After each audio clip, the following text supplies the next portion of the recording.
Welcome to the Enhancement Talent Podcast. Any man with 2 hands has a fighting chance. You're only half the man that I am, and I have half the brain that you do. What? You are a sniveling little suck-up sellout full of suffering succotash, son. What? I'm not burning with you. Give me a hell yeah.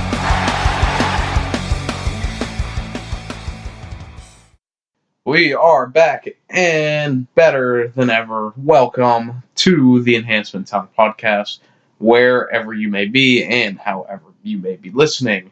We appreciate you stopping by. I am your host, Brock Fluker, and I am joined by Chris Kirby. Yay, me. All right. So, we've got a few things. Yeah, well, I was going to let you do it, actually. Well, you know what all we're on, so Well, I really don't. all right. You're just good for nothing, really. Pretty much.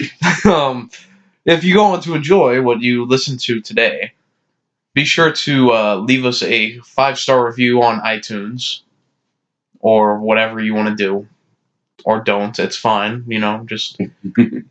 just whatever you feel like. Give us a review. We've been doing this for almost 6 months and only have 1 review. Well, it's that long. Yeah, the end of August.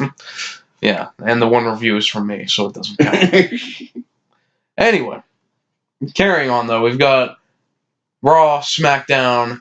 We've got some news topics we're going to talk about first because all of the news happened on Friday after we recorded on Thursday last week. Oh, yeah.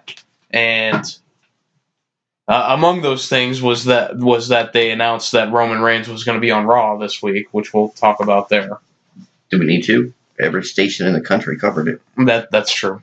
I mean, really. I mean, they broke the... I heard it from ESPN before the WWE. Yeah. My Bleacher Report updates told me it as soon as it happened.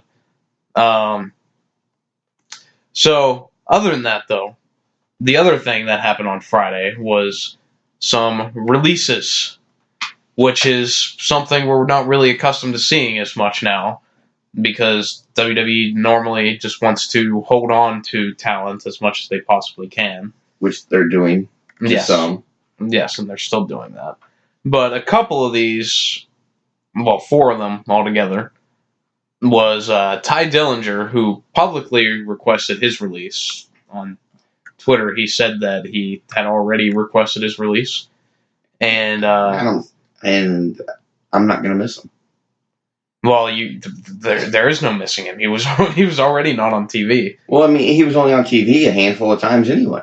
Yeah. So, I mean, there was nothing to get behind. Yeah, and Ty is someone who worked for a long, long time before he was able to finally get to WWE into the main roster. Like, he's someone that was in, like, OVW and the developmental for years, like, since, like, 2008, I think. He's been with the company.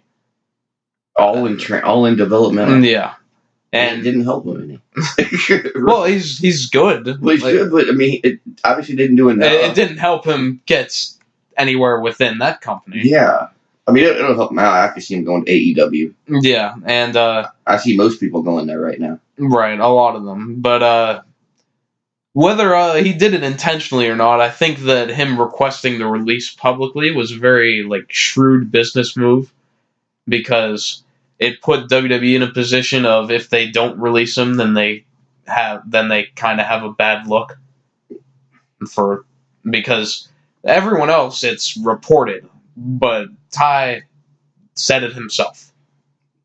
Yeah, but I mean, it's kind of like like something that happens in the NBA and the NFL is like, if a player publicly says that he's requesting to be traded, then you're putting pressure on your organization to do it. Yeah. And, yeah. Yeah, that could be. I'm not sure if he did that intentionally or not. I think it was more so that he just wanted to be out front of it and didn't want rumors to be said of whether he is or isn't. Or why. Yeah. Yeah, I can see that. Yeah, and Ties, and I guess all of them, because they all were released on the same day, the 90-day no-compete clause will expire just a few days before All Elite's pay-per-view, the Double or Nothing show. When's that? May? May. And, just in time. yeah, and Cody and Ty have a long history together, too, because they were both in OVW together. Oh, And okay. Cody has said nothing but great things about Ty before and after his release. So it's a natural fit, but even if he does go, he's not someone that's going to move the needle for All Elite.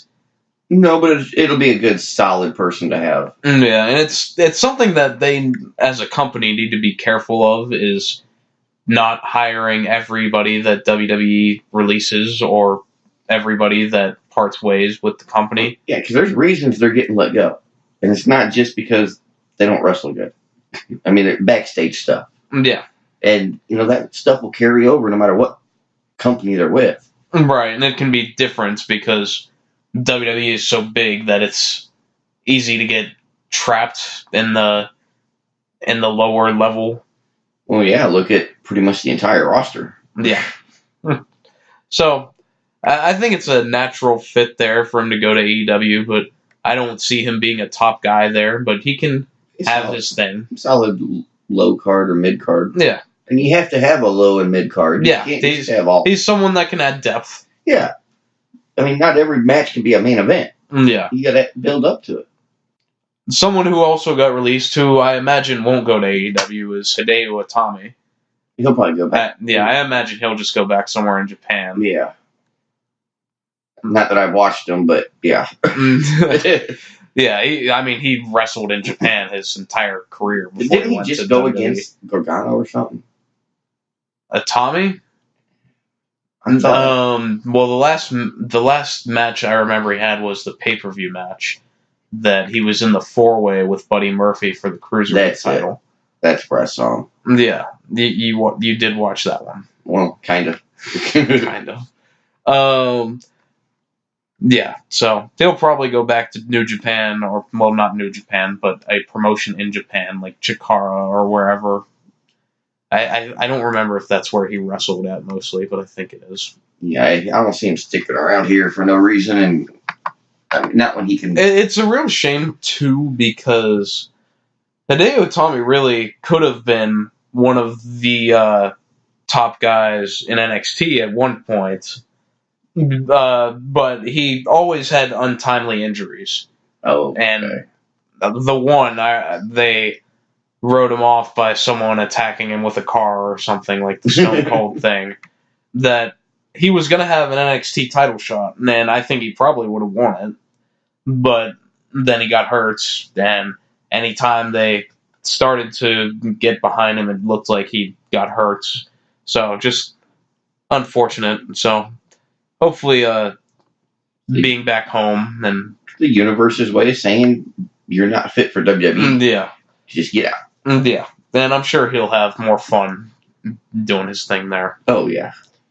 And the other one, and this was the only one of the at least talent wise that was released that did not request their release, and as the Observer notes, WWE isn't really firing anyone right now, other than some of who were requested. So, and it's TJP that they released. I guess at some point they started calling him TJP instead of TJ Perkins. I don't remember.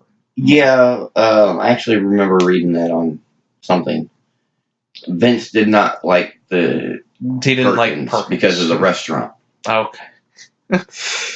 So he wanted it shortened to TJP. That sounds like a Vince thing. Well, it does, but I'm trying to figure out what he got with the name Eric, because he went from Eric Rowan to just Rowan.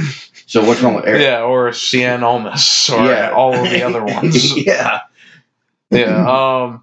Yeah, and this wasn't cost-cutting or creative has nothing for you. It was that they felt they needed to. And one of possibly many of the reasons was the recent Twitter rant that TJP had when Ricochet made his debut on Raw last week. And he said that the way they debuted Ricochet was apparently an idea he had for himself. And I don't really know how much weight that is because I don't really know what exactly they did with Ricochet. They didn't do anything special. It was the tag match against the Revival, right? Yeah. No, it wasn't the Revival because the Revival had the match with DIY. Oh. So it was Ricochet and... Black. No, that was this week. That was this week. It was Ricochet and Balor against Rush and Lashley, that's right. Yeah. So, I don't know if TJP his idea was to tag team with Finn Balor. Or just a tag team. Seems like a pretty bland idea. It does. I mean, big deal. Oh boy, they called him up and teamed up with somebody. It's not a very big, hey, I'm here. Yeah. And he replied to fans saying, one fan said, "You'll get there one day," and he said, "No, I won't. That was my best shots. The rest is out of my hands now." And later said that, "I'm doing my best. I promise you I am, but they won't let me off the bench. And they just gave the bat I carved myself to someone else for their at-bat." Sounds like a sore loser, actually. I agree. And I get how frustrating it can be with that company. Like, TJP hasn't even been on 205 Live since December. And I'm sure it's tough when you want to get a chance and there's a ton of other people that also want a chance. Yeah. It's difficult. And then later, someone asked how long until we see you in AEW, and he said, "If it were up to me, literally never. I'm doing everything I possibly can to succeed here on the team I always wanted to play for, both on and off camera." So now he's just unemployed. Yeah. With no prospects. Yeah, so I'm not sure where he ends up. Probably but, an armory near you. Probably not that far. Maybe an Impact guy.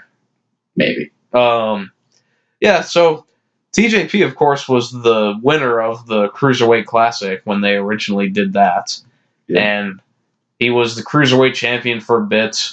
And as soon as I saw him on Raw, I thought he was bland and had no personality. And I guess he evolved that a little over 205 Live. I wouldn't really know. Yeah. But the only times I saw him, I didn't care about him, personally.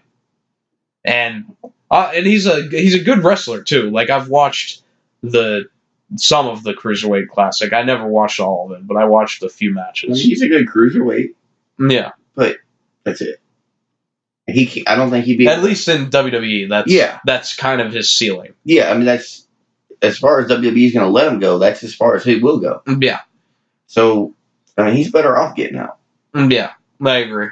But don't sit there and be a sore loser about it. Yeah. Just take your loss and go. Yeah, I don't know. It could have been a thing, too, where, like, he was frustrated to the point where he just typed all that stuff thinking, well, this will probably get me fired, and I don't really care. And that could be, too.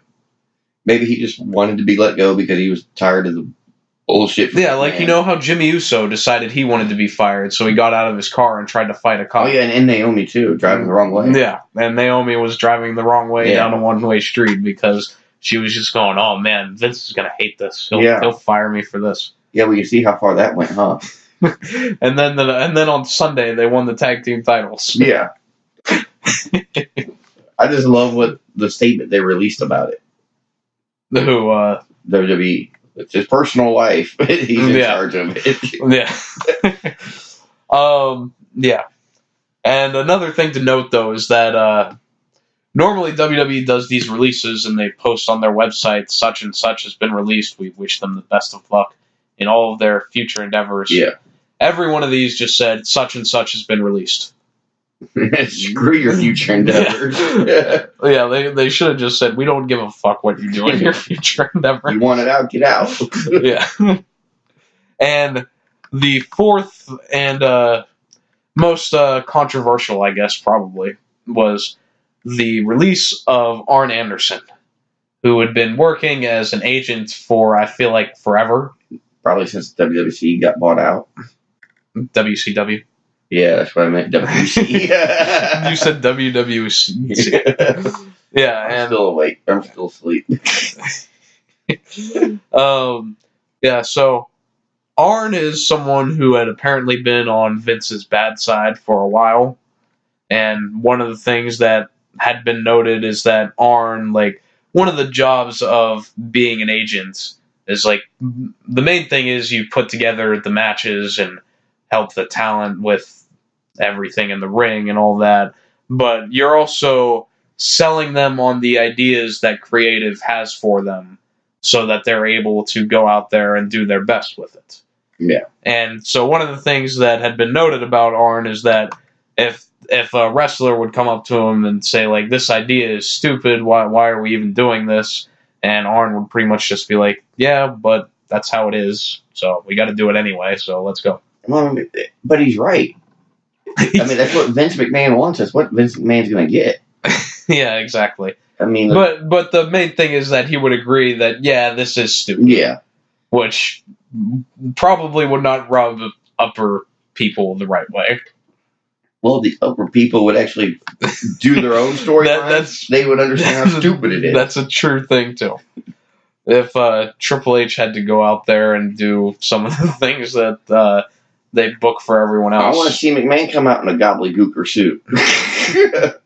We know it's him, just watch the walk. Yeah, I'm pretty sure Triple H is the one that, like, when he was a talent, like, one of the things that he once said is, like, am I effing going over or not? Yeah. Yeah, so a bit of hypocrisy there, I guess, maybe. But in the WWE. But Triple H didn't fire him, so that's a completely separate issue. And yeah, so Meltzer notes that the final nail for Arn, and really what caused all of it, was something that happened at a house show or a live event, whatever the hell they call it at, that the blame fell on Arn for. Yeah. And him and Vince had some sort of shouting match against each other, and it ended with Arn getting fired, as I'm sure a lot of shouting matches with Vince McMahon. Yeah. But I mean, it doesn't show really any context of what happened. No, we don't know what happened. And it doesn't even say he did anything. He just took the blame. Yeah. Well, there was a similar situation many years ago, if you remember. Finlay got fired when he was an agent. And, of course, he's back now. Yeah. Because you remember, he let Becky Lynch enter the Rumble. Yeah. And he's one of the McMahons now. Yeah, he's corporate Finlay. Yeah, but there was an incident at a house show where Finlay okayed, and he gave the green lights for the idea that they would play the national anthem, or someone was singing the national anthem or something, and Miz, as a heel move, would interrupt it.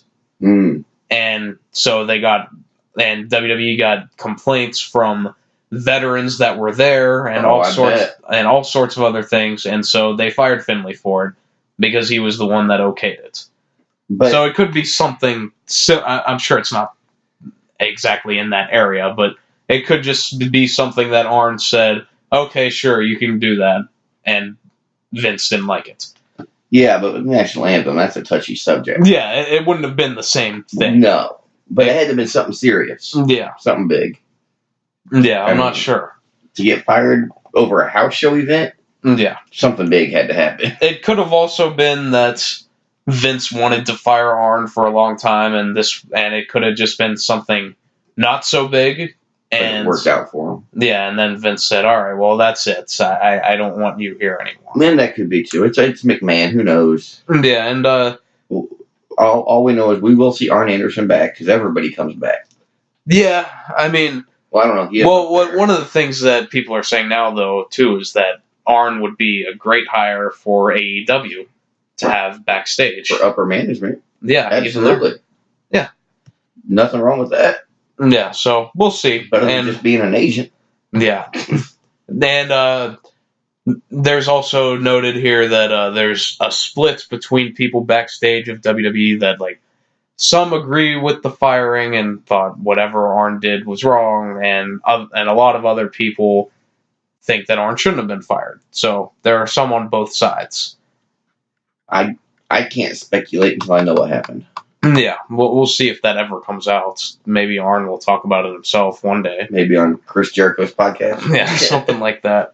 Arn was always John Cena's agent for all of his matches.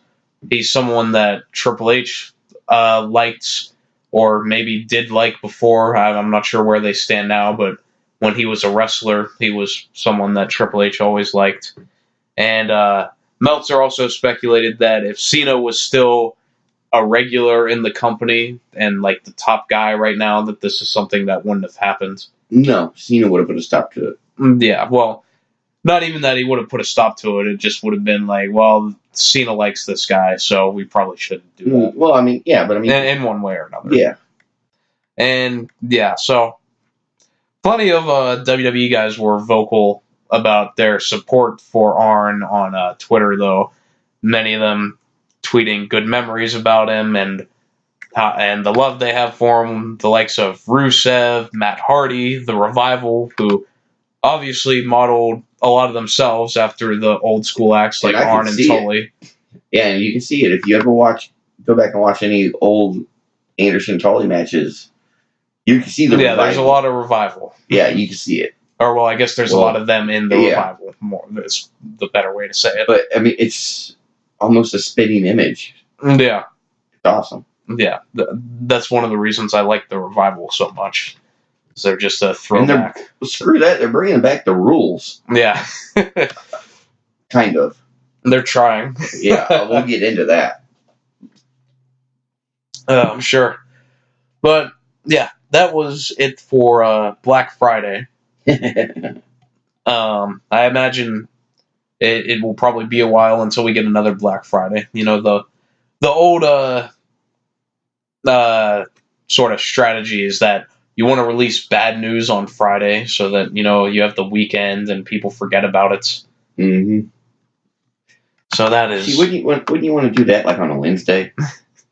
After your shows have been on TV and everybody watched it, then you do the releases. It gives them 5 days to get over it. Yeah, right. That could be something too. Something else I wanted to talk about was Bruce Pritchard is back with WWE. Brother Love, but not Brother Love. Bruce is rumored to be in a top creative position, working closely with Vince McMahon now, as Bruce has been out of the company since 2008 was when he was fired last. And since then, like, Bruce is someone that not a lot of people knew really other than the Brother Love character until he started doing his Something to Wrestle with Bruce Pritchard podcast. Yeah. And very fun show. Like, I've talked about a lot of things about Something to Wrestle on this show. And it's a show that I enjoy.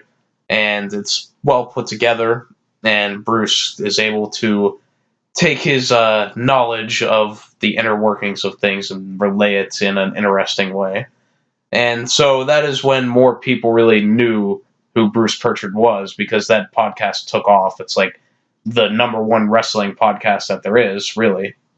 Well, I'm not surprised, really. Yeah, and so Vince, and I think this is part of what we heard last week when they called up the NXT guys, is that Vince feels like, I get this, he feels like the product is stale. Imagine that. And that... We've been saying that for months. And that all years. Yeah. And that all of the guys on his roster don't feel like superstars.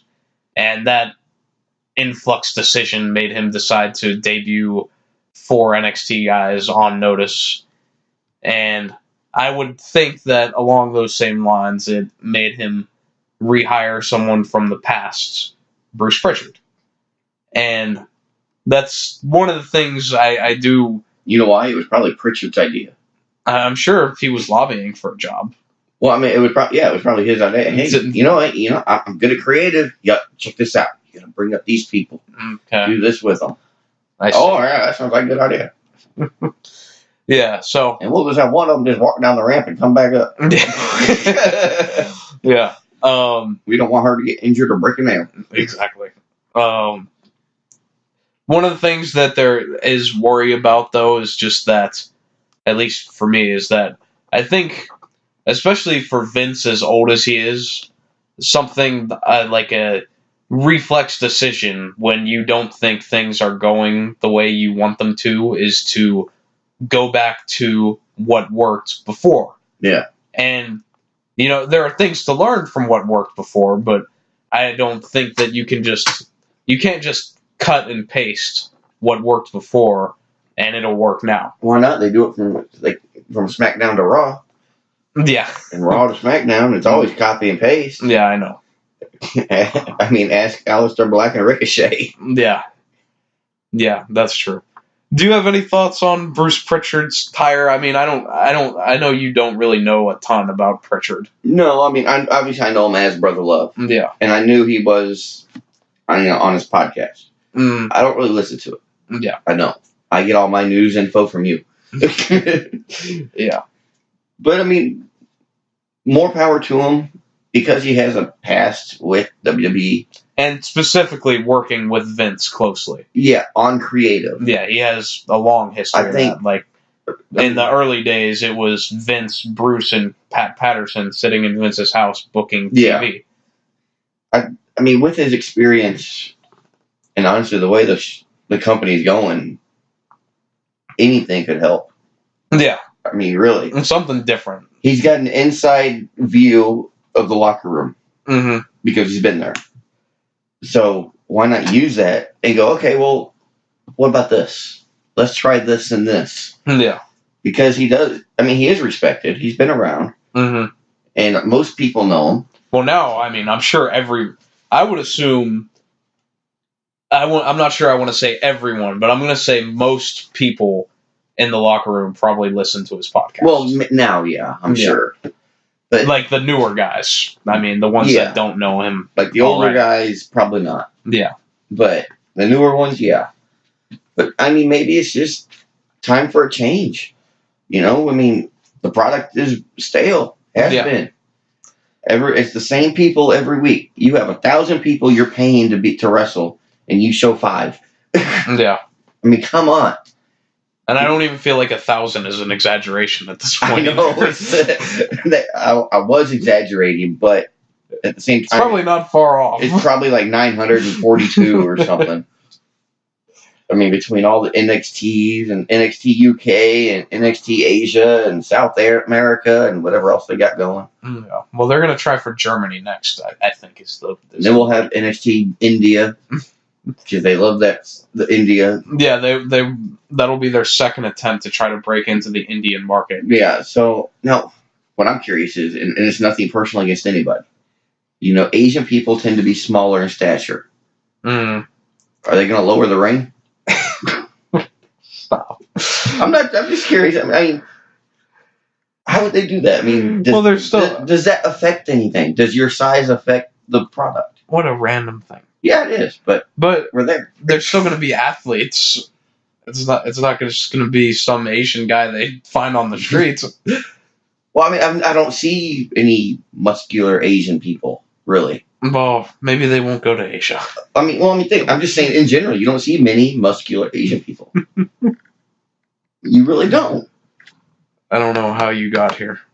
My mom. Okay, fair enough. So should we start Raw?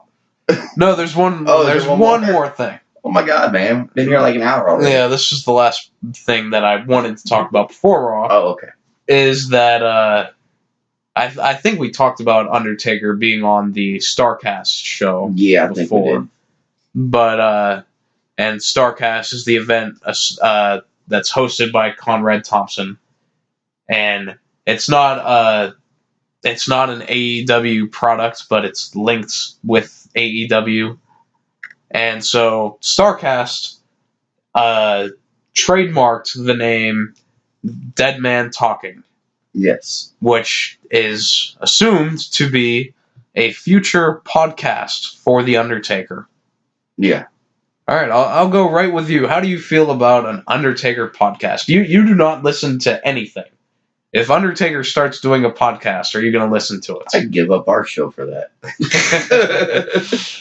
I would probably listen to it just because I have watched The Undertaker since WCW. Yeah. Or WWC. Yeah, WWC. But I mean, I've watched him since before he was The Undertaker. Mm-hmm. I've grown up watching him perform. You're damn straight I'm going to listen to it. There's not much that would make me listen, but him or Sting would probably be the only two that would make me want to listen. Yeah. At least once to find out if I'm going to like it. I'd be fascinated, especially with Undertaker, because he's someone that he has done so few interviews outside of character that he has to have so many stories that he could tell. And it's funny you with say his experience, because according to Cage Side Seats, okay, he gave an interview, which means it's not from Cage Side Seats. It's no, that's just where I found it. It's from. Oh, if I know, maybe you'll find it somewhere in this article. But after his first out of character interview, he gave a full hour interview with the Pastor Ed Young from Fellowship Church. Yeah, that was the one he did not long ago. We talked about it on this show. Was that the first one, or was that the full hour one? Because this is the second one that he's done with them. Did he just do it now? I'm thinking this. I'm just now seeing it. Okay. Yeah, so he did an interview with Pastor Ed Young that was on YouTube like probably 5-6 months ago. Yeah. But it does say that he does want to keep wrestling. Really? Yeah. That's fascinating. I'm not sure what Undertaker really has left to do. I mean, I don't really need to see him continue wrestling. And if he does, I'm sure it will be with WWE. Oh, yeah. And he's a lifer. Yeah. He's not going to go anywhere. Yeah. And honestly, at his age, nobody would really want him, except for the name. Yeah. You'd still want him. But the name would only last for so long without performing a good match. Yeah, same thing with like when Hulk Hogan went to Impact. Yeah. Which, I guess at that time we would have said there's no way Hulk Hogan's going to go anywhere else. There's no way Ric Flair is going to go anywhere else. That's true. But never know. Never say never, I guess. But I would find it unlikely. Though, he's older than Hogan was when he went to Impact. Yeah. He was probably more capable, though, at that point than Hogan was. That's true. But Taker was also spotted in a promo video for a rapper. Really? Called Bad Bunny. Never heard of him. Me neither. But what a name, though. He was spotted in the promo video. Okay. Which is kind of weird. I'm not sure if that is related to anything here, but... It is, The Undertaker. Yeah. Okay. That's true. Yeah, I'm done. Okay. Undertaker's over. Nonetheless, I'd be thrilled to have an Undertaker podcast to listen to. I'd like to, as long as it... if it played out like the Stone Cold podcast, I'd love that. I'd like it more... Like, I would like Undertaker's podcast not to be something where, like, he has a guest and they talk or whatever.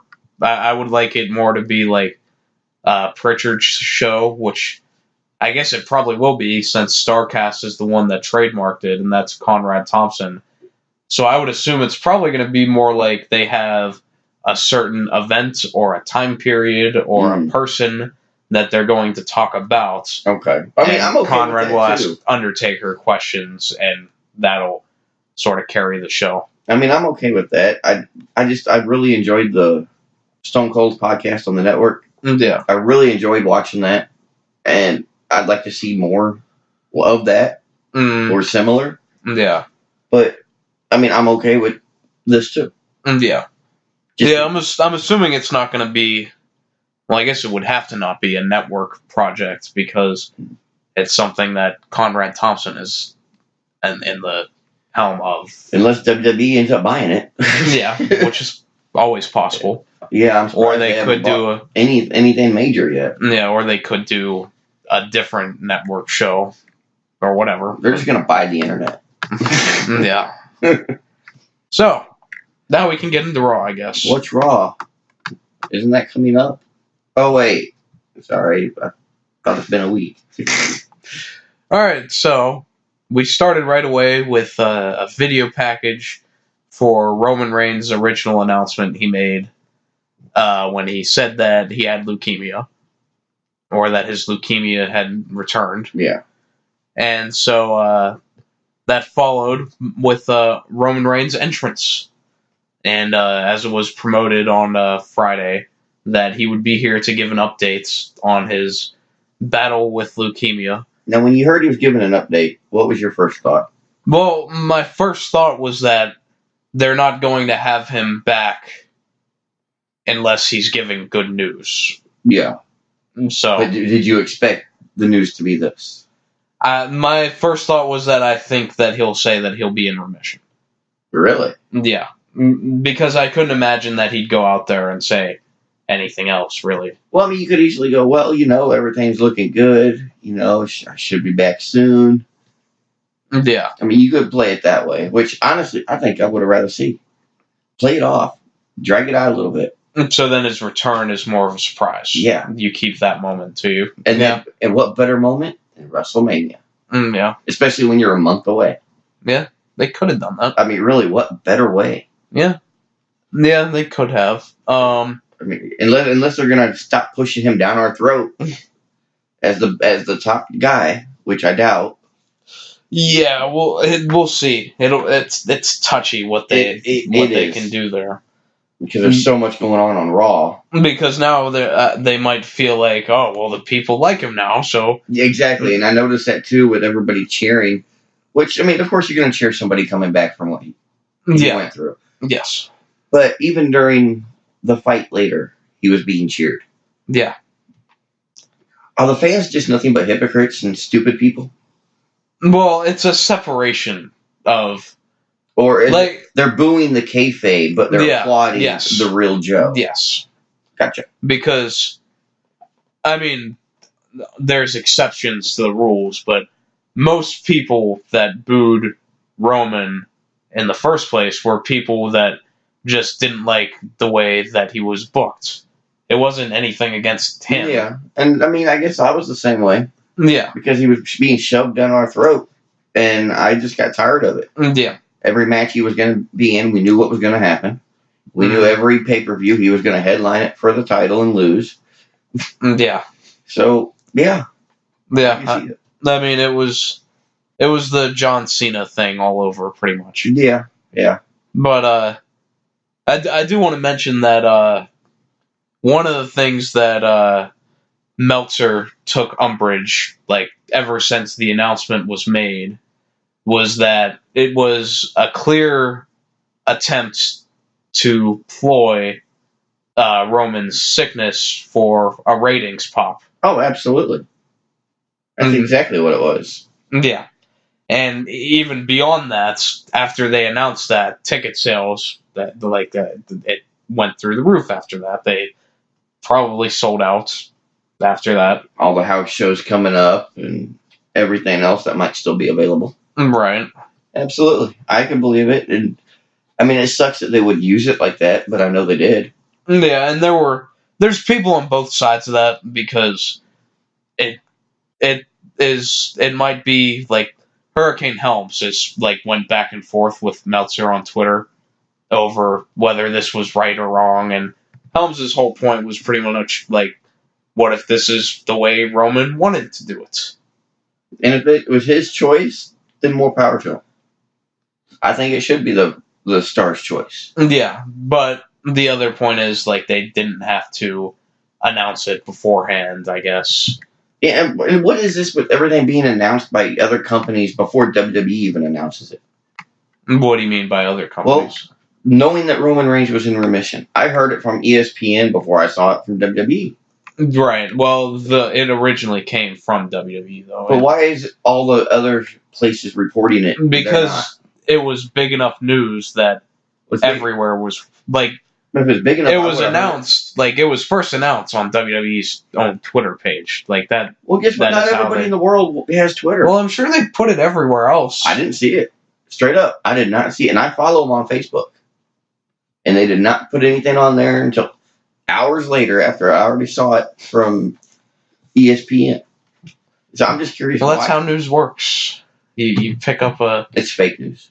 No. a story is broken, and it's big enough in this case where everybody is running with it. Except WWE. They're walking with it. Okay. I don't know.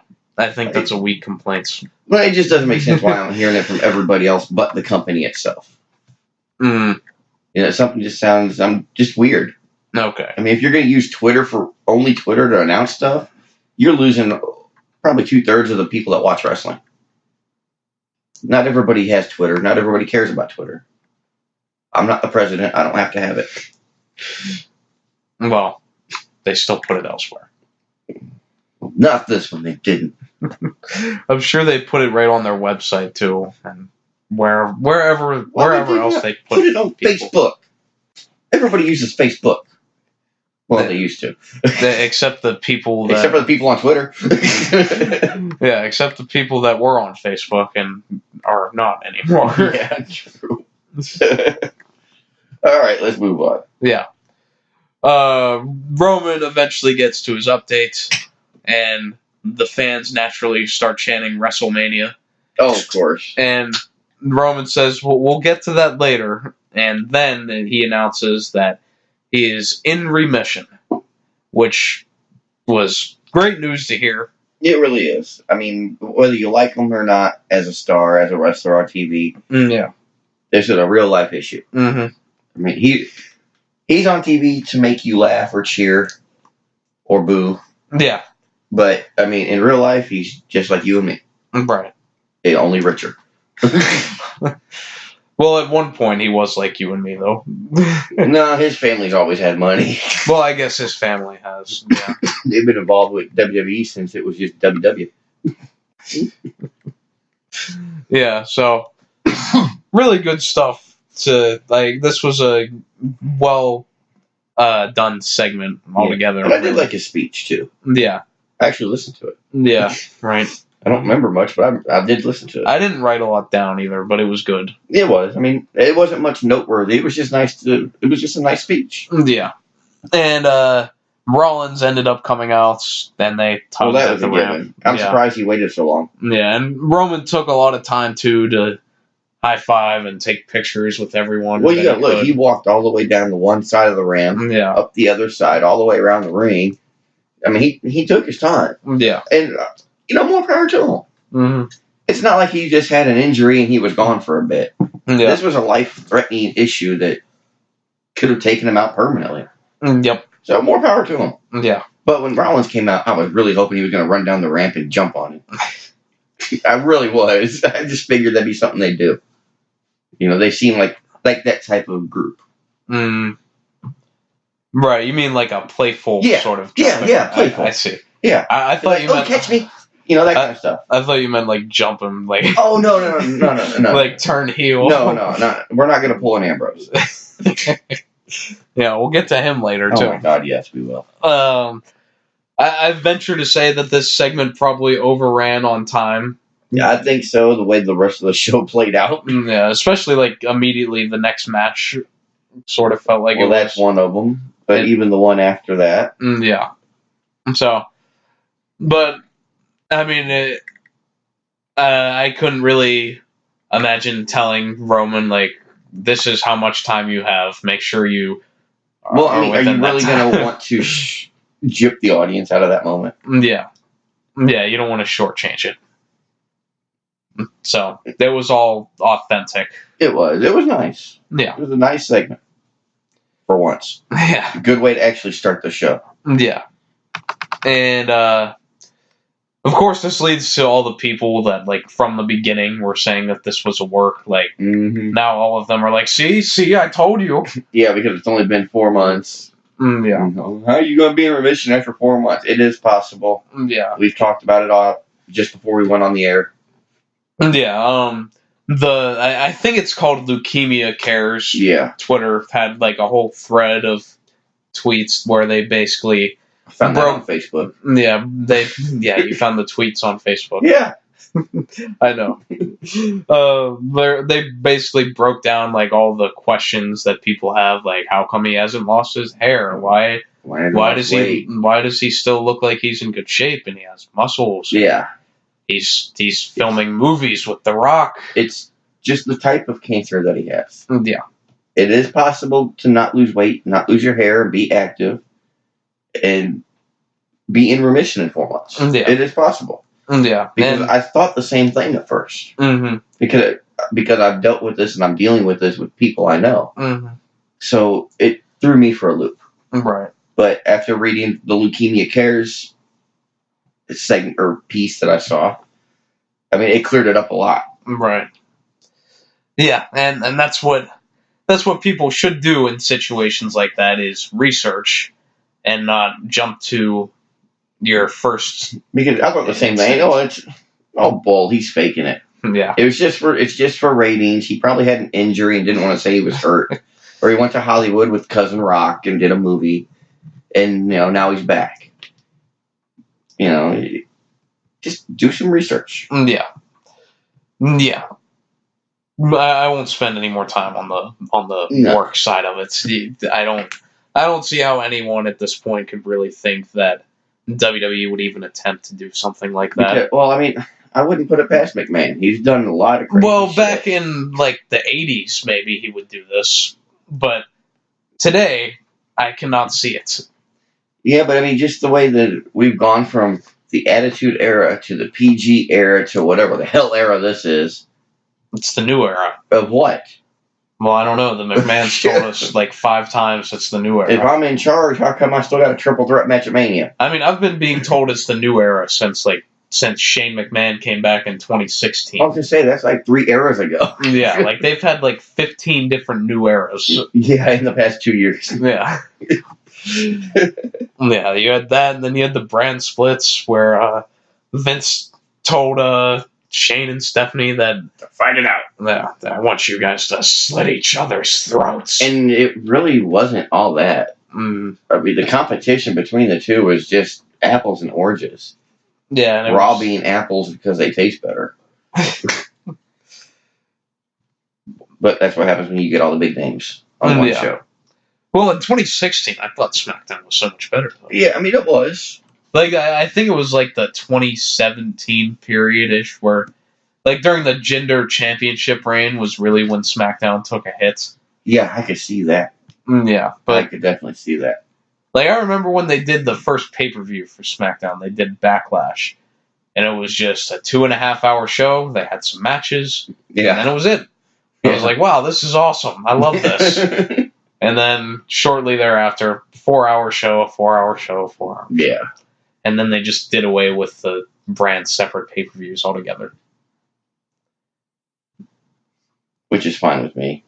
I guess. I don't really care either way. I'd rather have them co-branded. That way I don't have to There's sit there. less. There's less. I don't have to have multiple pay-per-views a month. Yeah. Because I did that with WCW. Yeah. I had to pay $100 a month to get the 2 pay-per-views between the 2 companies.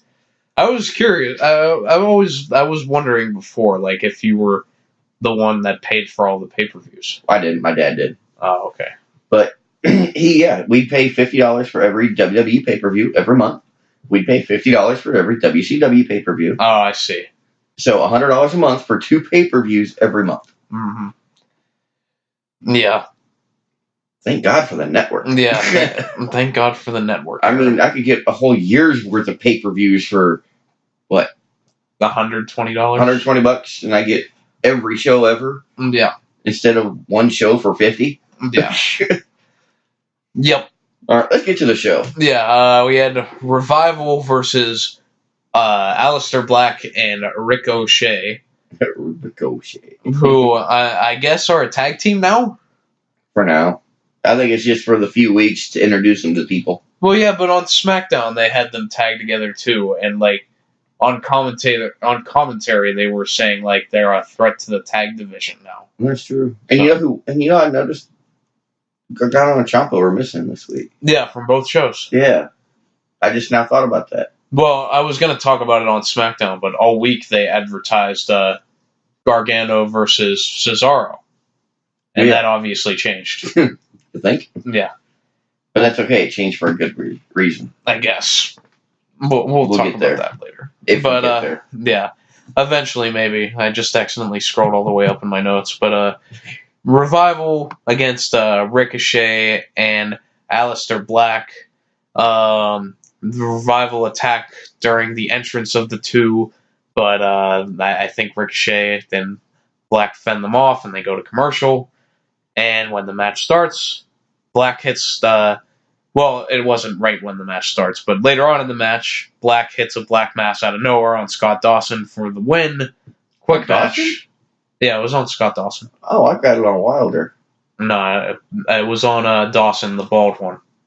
Oh. I did actually write it this time. Okay. No, I don't know why I wrote Wilder. Maybe they mentioned his name when I was writing. Maybe. I don't know, but okay. It was Yeah, it was a quick waste of a time match. Yeah. Pointless. And also, the Revival now lose 2 weeks in a row. Which is not good. Right after they won the titles. Yeah, so really, I mean, what's the point of having them as champions when these two new teams just put them down? Yeah. It's one thing to put over new talent, but you don't have your champions do it. Yeah, you do it with someone else. I agree. I mean, granted, I don't know who else they could use that would really mean much. Well, they don't have to mean much. They don't have to be a top team. Well, it's good to start having credible wins. It's good, but like it's your debut. Like the Bar on SmackDown are a really good team to do it with. Yeah, and they were. But, I mean, being on Raw, I mean, obviously they're not there. But they could have easily teamed up Corbin and Lashley or somebody like that for it. Yeah. I mean, they're not gonna have them lose, though, because... Not right now. Yeah. But, I mean, there's other teams... I mean, I don't disagree, though. Besides your champions to put somebody over. Yeah. You win the titles, and then for the next 2 weeks you lose? That doesn't make sense to me. No. It is... It's like they put the titles on the Revival to shut them up, and now they're going to pay for it. Yeah. It's backwards momentum, essentially. Welcome to Monday Night Raw. Yeah, so Baron Corbin had an interview.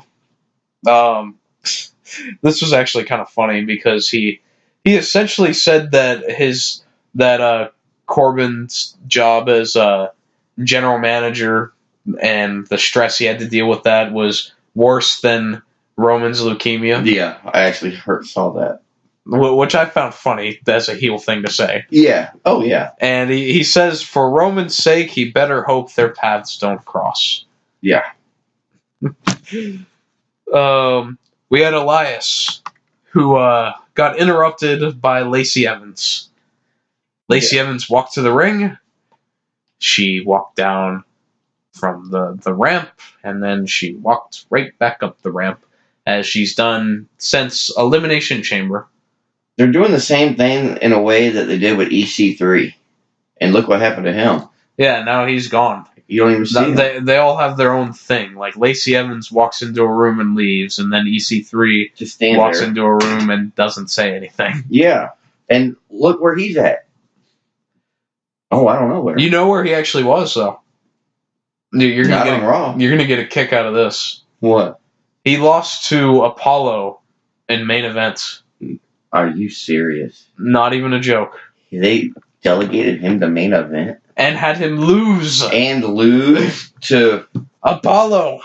Is it Apollo? Apollo Crews? Apollo Crews, whatever. AC, I mean, what do we call him? I think he's still Apollo Crews. Oh, is he back to Apollo Crews? I think for now. Okay. We'll have to check on that. We'll get back to you people. It's a weekly update. Yeah, stay tuned next week to find out the new name changes. Yeah. That's kind of crazy. They put him on main event and let him lose. Main events also, like, they film that, like, the live Raw crowd sees that before the show starts. That's like the pre-show. Yeah. Yeah. Which is even worse because it's not even televised. Yeah. You can see it on the network. On the network, and maybe they have it on, like, YouTube. And you can probably see it on YouTube. But, I mean, as televised, you don't see it. Yes.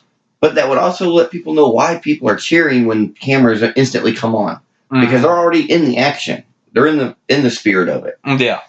Which also tells you why they get so quiet at the end, because that's 4 or 5 hours later. Yeah. Yeah, so there's your answer on where EC3 is. After Lacey Evans interrupted, then Ambrose interrupted. Dean, no F's given Ambrose, says he wants a rematch with McIntyre in a no DQ match after last week. Yeah. And Elias tries to play a song, and Dean interrupts him again, and Elias makes a joke about the Falcons, saying that they can host the Super Bowl, but they can't win. Winning is a different story. Yeah, they were in Atlanta. Typical cheap heat. He does it every week. It's not even fun anymore. I wish he would have made a 28-3 joke. If you remember, I think it was the 2015 Super Bowl that Atlanta had a 28-3 lead on New England and lost. Oh, wow. Is that the year they deflated the ball? No. Oh, okay. I think that might have been the year before that. But either way, that was nonsense anyway. Yeah, we won't sidebar on that, though. No. But we had Ronda Rousey. I skipped the payoff here. Elias tried to hit Dean with the guitar. Dean ducked and hit a Dirty Deeds. Yeah. That was it. Well, but he kind of set it up, though, in the conversation between the two. Yeah. He's talking about what songs he knows, and then he mentions Dirty Deeds. Yeah. And, of course, I'm thinking, oh, he's going to actually play the song. Yeah. I was like, come on, Elias, do something good. I was waiting for, Elias to play the guitar and Dean to sing. Well, not even sing, but just play the guitar. I was waiting on it. And then, of course not. I was let down, like always. But see, normally you're let down when Elias does play. That's true. No, he can play. He just can't sing. Then we had Ronda Rousey and Natalya against the Riot Squad. Not all of them. Well, yeah, Ruby and Morgan. Yeah. You or said not Morgan? I always... Because I keep thinking her name is Sarah Morgan. Oh, okay. But and Liv Logan? Yeah, essentially. I don't know why. I get the last names of those two mixed up. Is it like Letus? Yeah. That's a good callback. I forgot about that. The great tag team of Lita and Trish Stratus, known as Letus. So, after Ronda has already beaten Ruby twice, one of those being in a minute and a half on the pay-per-view. Yeah. Now it's like they're doing a backwards build-up to their match. It's like how they released the Star Wars movies. Like they're doing it backwards. That they're doing the tag match now after they've already done 2 singles matches against each other. Yeah. So, and this was a little unneeded. Almost instantly, I think, we want Becky chance. Yeah. As soon as Rousey Well, of course, because, when the Riot Squad are there, they're not going to win, and there is no reason to care about them. But I do care about the Riot Squad. But we've been told not to care about them for so long. But you have no choice but to be a fan of theirs. I like them. Because to me, they're like the Kofis of the world, because they're there. They're not given anything. They're just not given anything, a chance to do anything. Yeah, I think they could be. They're doing good. They're doing good at what they're told. Yeah, but they're not able to shine. Yeah, no, I agree with that. But as an audience, it's impossible to care for them when they don't ever win. Exactly, and I mean they're going to be the Kurt Hawkins of the female tag division. Yeah, unless McMahon does something different. Yeah. So, Natalya gets worked over forever. Ronda eventually comes in. This was basically exactly how you would envision this match going. Natty gets worked over forever. Ronda gets the hot tag. And win. And she's about to put Logan away with the armbar when out comes Becky. Okay, hold on. Before that happened, you missed a couple things.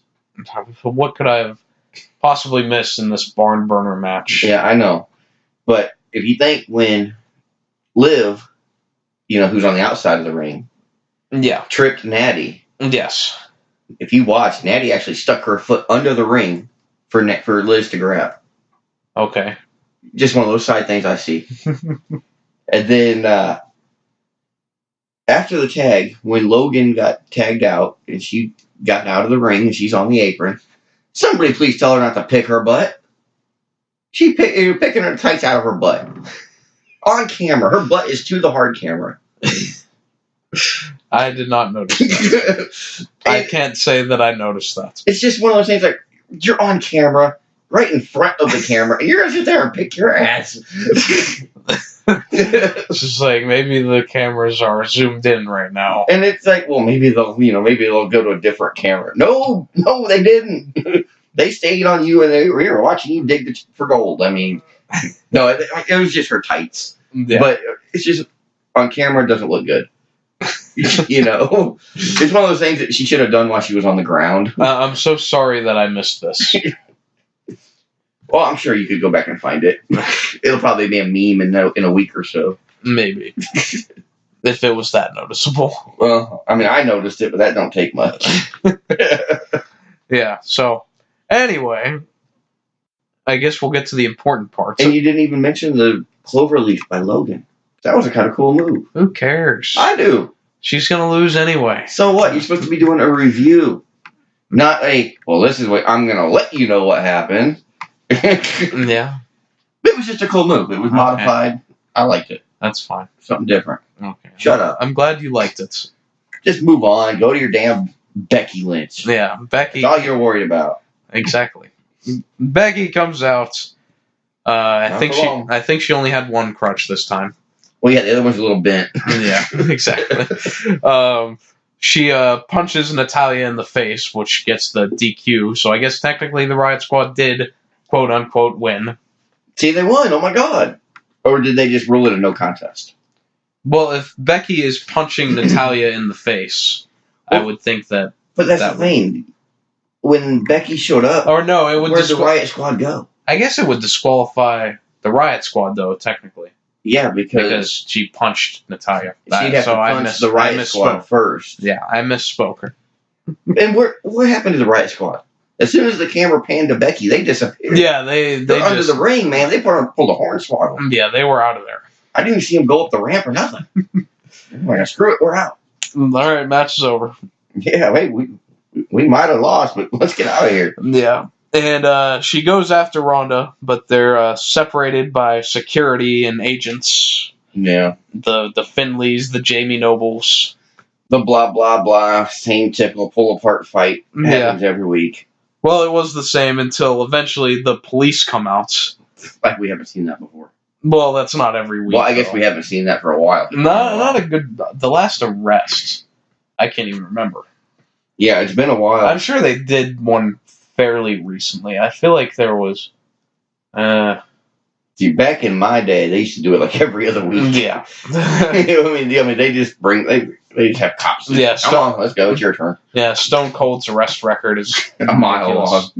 Like I remember the one like I don't remember if it was Stone Cold where Kurt Angle brought out the off-duty cops. I think it was. I think it was too. The milk and beer feud. Yeah, that was a good one. Yeah, so Becky, of course, being the current day Stone Cold, had to get arrested. Of course. And she gets pulled away by the police. And I did like, though, she's saying off camera, like, you should be arresting them. They robbed me. Yeah. But did you read the Twitter follow-up to this? No. I saw that they did the mugshots. They did the mugshots, and Becky shared them. And Rousey responded. I think I did see talking about something about taking fake backstage photos to look like mugshots. Yeah. And, of course, you know, she used that one word that you never use with wrestling. Fake. Yeah. So I'm sure... I didn't care for that. I didn't care for any of it because, I mean, yeah, the photos look fake. I mean, anybody that's ever been to county jail knows what they look like. Well, I can't imagine it'd be easy for, like, WWE to go to, like, an actual police station and just be like, hey, can you take a mugshot for us real quick? No, but of all the resources available, they could have a background that looks like it. They are $1 billion company. They could make it look better. Yeah, I mean, they could have just a backdrop that looks like a green screen. A green screen. It just has, the height on it. Yeah. But no, this, a cinder block, just a concrete block wall. Yeah, the only editing they did was, okay, let's make it black and white. Yeah, and it might have, shrunk its size just to cut something out. Uh-huh. But it's like, really? I mean, props to Ronda for calling her out on it, though. Yeah. Because it did look fake as hell. Yeah, I guess when it's that apparent that it is fake, it doesn't really hurt. I mean, I know you're not fake. supposed to use the F word. Yeah. That's why we got the F out. But, come on, that shit was bullshit. Yeah. I mean, it wasn't the best. I've seen, and it's on a t-shirt now, too. I'm pretty sure. Oh, I'm not surprised. We'll probably be able to see it at WrestleMania. Yeah. That'd be awesome to have, though. Yeah. Have her shine it, too. Yeah. So, after the commercial, Ronda, she's helping Natty to the back, but then she goes back in the ring, and she calls out Vince McMahon. Yes. No surprise, Vince did not come out. Instead, Stephanie McMahon came out. And Ronda... I really thought she was going to rip Stephanie's arm off and beat her with it. Yeah, I was waiting for it. I was hoping. But Kirby's being attacked by a damn gnat. Yeah, gnat. Been over here the whole damn time. Ronda tells Stephanie to reinstate Becky so she can be in the WrestleMania match. And Stephanie says Becky is going to jail and she's a victim of herself and won't be reinstated. I think she even said Becky did this to Becky, which is the new Brett screwed Brett. Yes. Ronda then demands that Stephanie reinstate her now. And Stephanie, she does the whole thing where I never like it, where it's the whole "you work for me" thing, which I hate. But in this case, because I don't work for you, bitch. I work for your dad. I don't care if you're related. I don't work for you. Yeah, and no one is bigger than WWE, yada, yada, yada. Well, really? So we should tell that to Vince. Someone should tell that to, I don't know, like The Rock. Can't no shit. Yeah, so the way they played this, though, I did end up liking it in the end, because Ronda goes on how she's the Raw Women's Champion, and that means defending against the best, not the chosen ones, which is Charlotte. And it leads to Ronda laying down the title at Stephanie's feet, and she walks out, basically giving the ultimatum. Yeah, either Becky or not me. Yeah. Which, Ronda, as like the draw in the match, should have leverage in that situation. And I don't know. I don't even care for Rousey anymore. Why is that? Just because I know she's leaving, so what's the point to get behind her and invest in her? Why invest into something when I know she's going to be gone in a month? Yeah. Well, what's the point?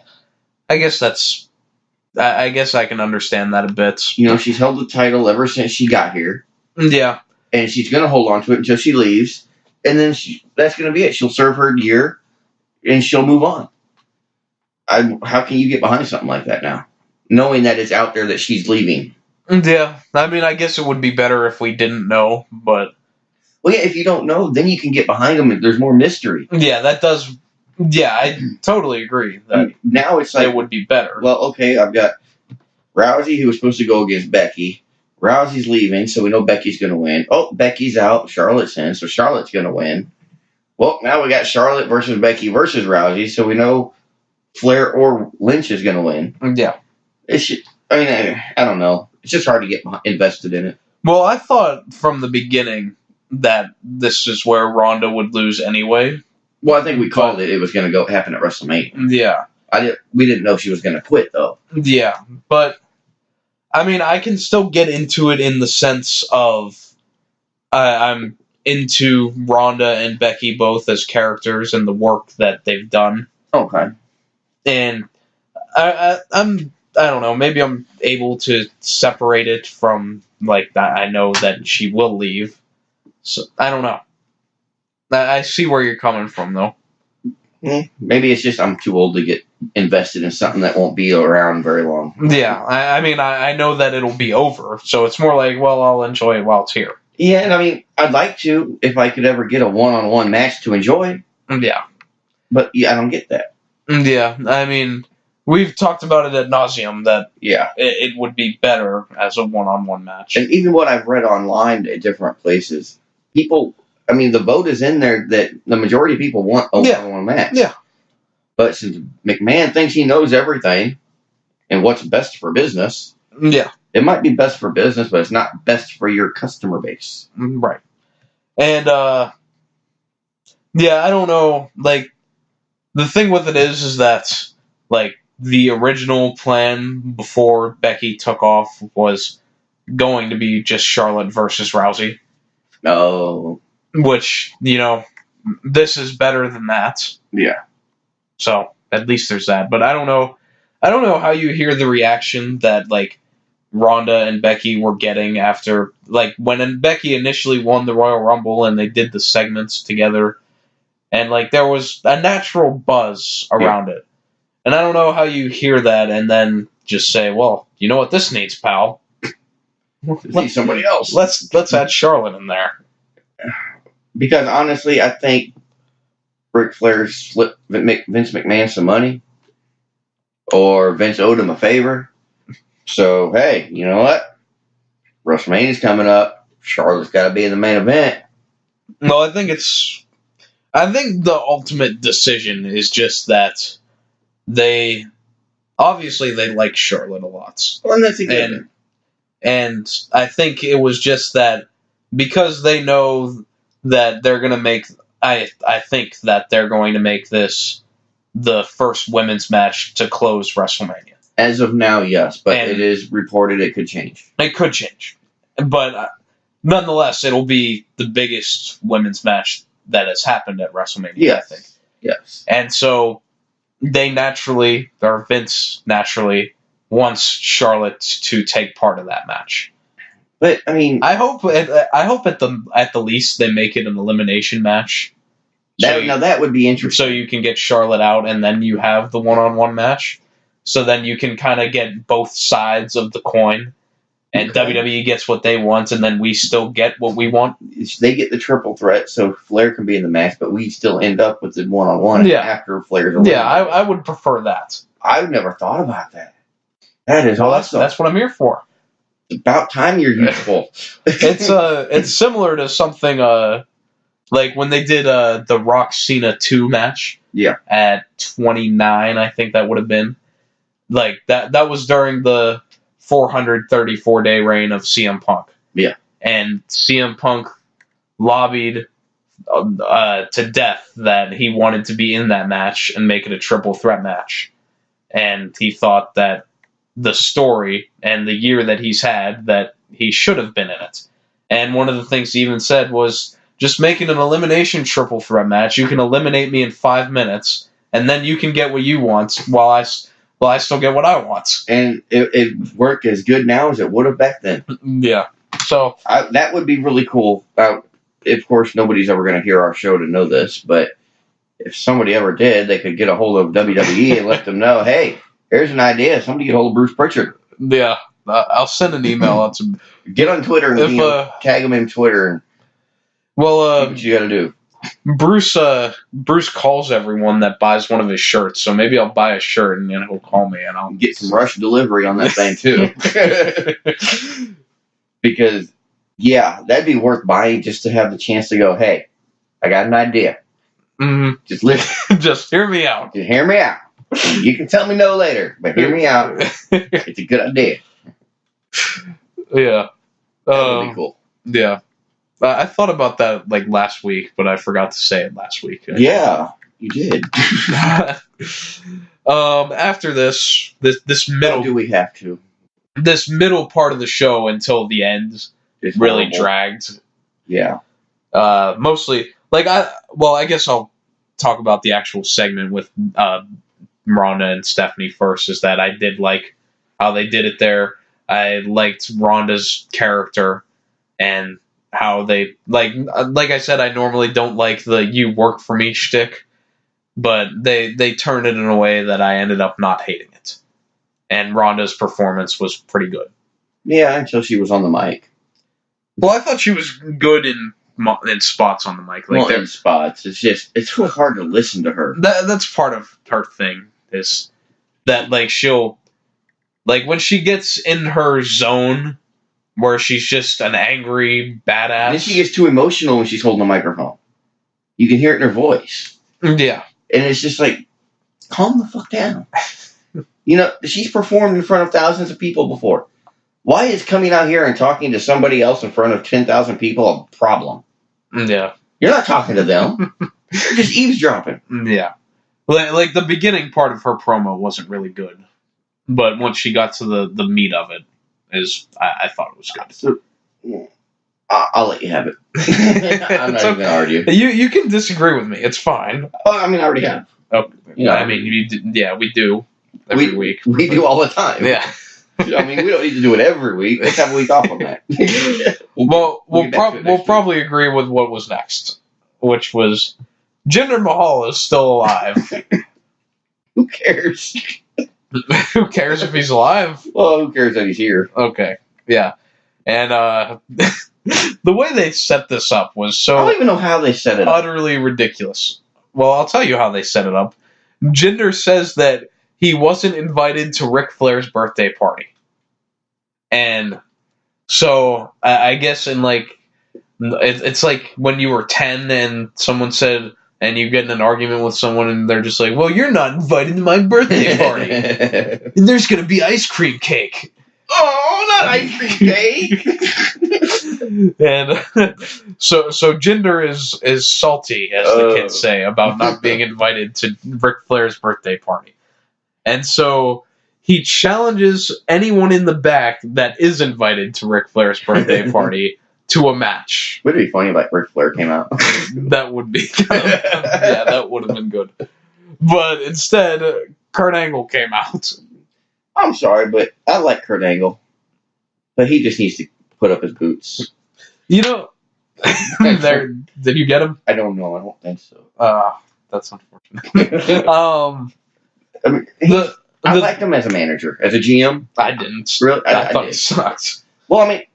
Because they gave him the stupid dialogue every week, yeah, I mean, and he was just not good at doing it. If they gave him a little more freedom, Yeah. or at least wrote his script a little better, it'd be better, but... Like, so much things, like he would just deliver lines with no emotion at all. Yeah. But I mean, he might as well go against Hogan right now, because that's about all he can do, is a couple bumps and he's done. I think he can still have a good match. Not he's not to this one. Well, this was against Jinder Mahal. Yeah, true. I've got the whole and it was like match. And it was like a minute, and like it was like 2 minutes, and a minute and a half of it was chin locks. I was gonna say I've got 6 words for this match: headlock, blah blah. Angle wins.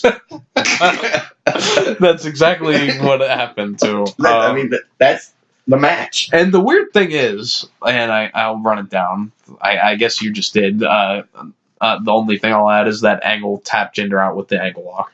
Oh, okay. And the weird thing is, too, is that the last however many weeks, they started with doing like the fake retirement, and then Angle gets in a match, and it's sort of like this underdog story. Like, does he still have it? Can he still go? I mean, And then this week, they just completely ignored that because he just won in a minute and a half. and he could still put on some good shows. I'm sure of that. But you can't put a 50-year-old wrestler against one of these 25-year-old up-and-coming stars that is quicker, more powerful, more agile than Angle has ever been.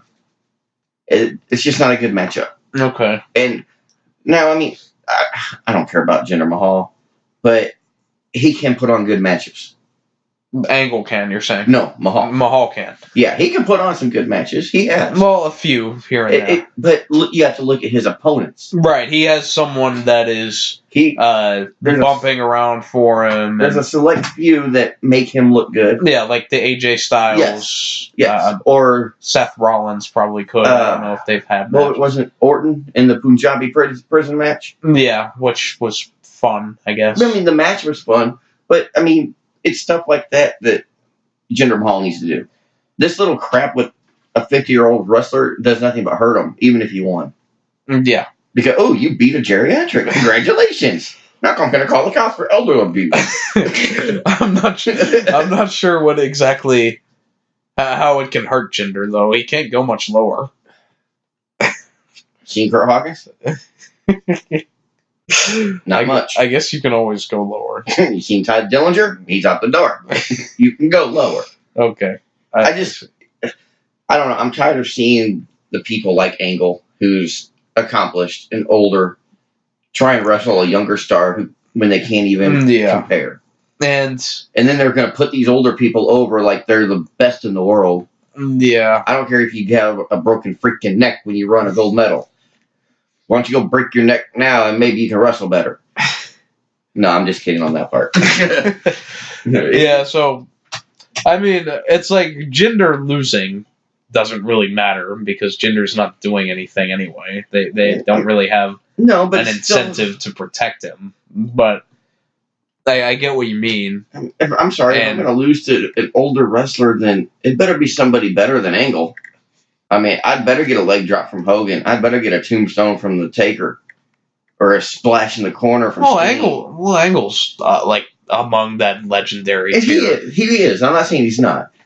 But he's on the lower end of that. Right. In my book. Well, and this is all just my opinion. And they still don't have an opponent for Angle, but I guess that they're supposed to be doing a retirement match for him at Mania. I've heard there was a possibility. But now it might be off the table. Oh, really? Yeah, it's still unsure. Why don't you just have him fill in for Arn Anderson? As an agent. Yeah. He knows the business. Let him be backstage. Let him be on camera once in a while. Yeah, I mean, I feel like any investments I would have had in having a Kurt Angle one last match has kind of died down. I mean, I wouldn't. A retirement match at Mania, fine. Go out on the big stage. Yeah. More power to you. I'm all for it. I don't care who you go against, even if it is Jinder. I hope not. But if it's a retirement match, it better be a damn good one. It better be like a Ric Flair, Shawn Michaels type. Yeah. Find somebody you're friends with, respected by. Well, I think one of the guys they could do is someone he has a long history with outside of WWE. They could do him versus AJ. Well, I was thinking Shelton Benjamin. They could do him versus, because they've teamed for a while. Yeah, and he's someone they're not doing anything with. They could do him versus Joe, and you could have Joe retire Angle. I don't know if I want to see Joe retire Angle. Well, it'd be a heel. It'd be a good heel thing. Yeah, it would. And Joe has never won a big match. Ever. So it would at least give him that. No, I guess I'm taking it as I'd rather see. And that's like the TNA days. I'd rather see almost exactly like the Ric Flair, Shawn Michaels. Two friends going at it, one putting over the other. Well, I think AJ is the best way to do that. But, I mean, it's outside of WWE. But yeah, it's outside, but nobody knows that they're friends. Like Flair and Michaels, we knew. Well, yeah, that's why you can tell them. Telling them don't mean nothing. We lived it with the other two. Yeah. We saw it week after week. Yeah, but who do you really have? Yeah, I don't know. I mean, I'm just saying that fits that in the same company. And I don't know who's close to Angle. I just don't know. But that's what I'd like to see as a retirement match. I don't want to see some crap match. I want to see a good, respectful, clean retirement match. Yeah. If you're going out, it's got to be clean. Something that will help you forget the last month of Kurt Angle. Yeah. Because, I mean, look at Ric Flair and Shawn Michaels. Yeah. Still talked about that's 10 the years ideal. later. It's still talked about. Yeah, that's one of my favorite matches of all time. Yeah, the I'm Sorry, Sweet Chin Music, 1, 2, 3. I'm Sorry, I Love You. Yeah. So, I mean, that's what I want to see for a retirement match. Yeah. I want to see a reason to retire, not, I got beat. Okay, bye. Yeah. I mean, I mostly prefer for retirements that they just leave and not have the whole for the most part showmanship of it. For the most part, I agree, but for some people, yeah. And I mean, Angle's been around. I was there when he debuted. I was watching. Yeah. I mean, I didn't watch him in Impact or anything. No. But I've watched his Raw career, and he does deserve going out in a good way. Yeah. At least to me. Angle is one of my favorites, really, too. He was. I mean, his particular greatness came in like the goofy sort of heel stuff he did. Yeah. And that was back when he was kind of on McMahon's side. Yeah, like where he was wearing that little cowboy hat. Yeah, that's what I was going to mention too. The cowboy hat, playing the banjo. Yeah. All that stuff. And if you missed any of this, please find it on YouTube or the network because it's hilarious. Yeah. There's a lot of good Kurt Angle stuff. Yeah. You know what? I mean, I don't care if it's just... it doesn't have to be a match. Have Vince McMahon retire him. Just bring him out as a retirement. You don't have to wrestle or anything. Or just have like a... Just a little segment. Yeah. I mean, I'd be okay with that. Yeah, you could do just like a... But have it and then you have... then you can have people from his past come out. And, yeah. Yeah, they can come out as he's walking up the ramp. They can shake hands on the way up the ramp. Yeah. You know, something like that. You don't have to wrestle. You might break a bone or a hip or something. Yeah.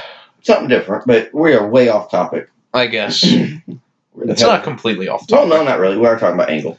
But, and plus, I really wanted to go as long as we could before we had to get to this next segment. We had a moment of bliss, the talk show that needs to burn in a hole and never return to existence. Yes, because they will not leave Alexa alone and let her have her damn show. They have to interrupt her every week. I worry that they won't interrupt her, and then it'll be even worse. I feel the same way about Elias.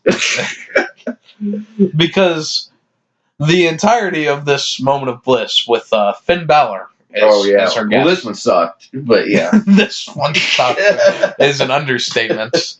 I'm sorry, I don't care about Balor's abs. Yeah, so Alexa says that the bad thing about Finn winning the title is it covers his abs. And she says, if you show me your abs, I'll show you my... And I'm sitting there like, what? You're what?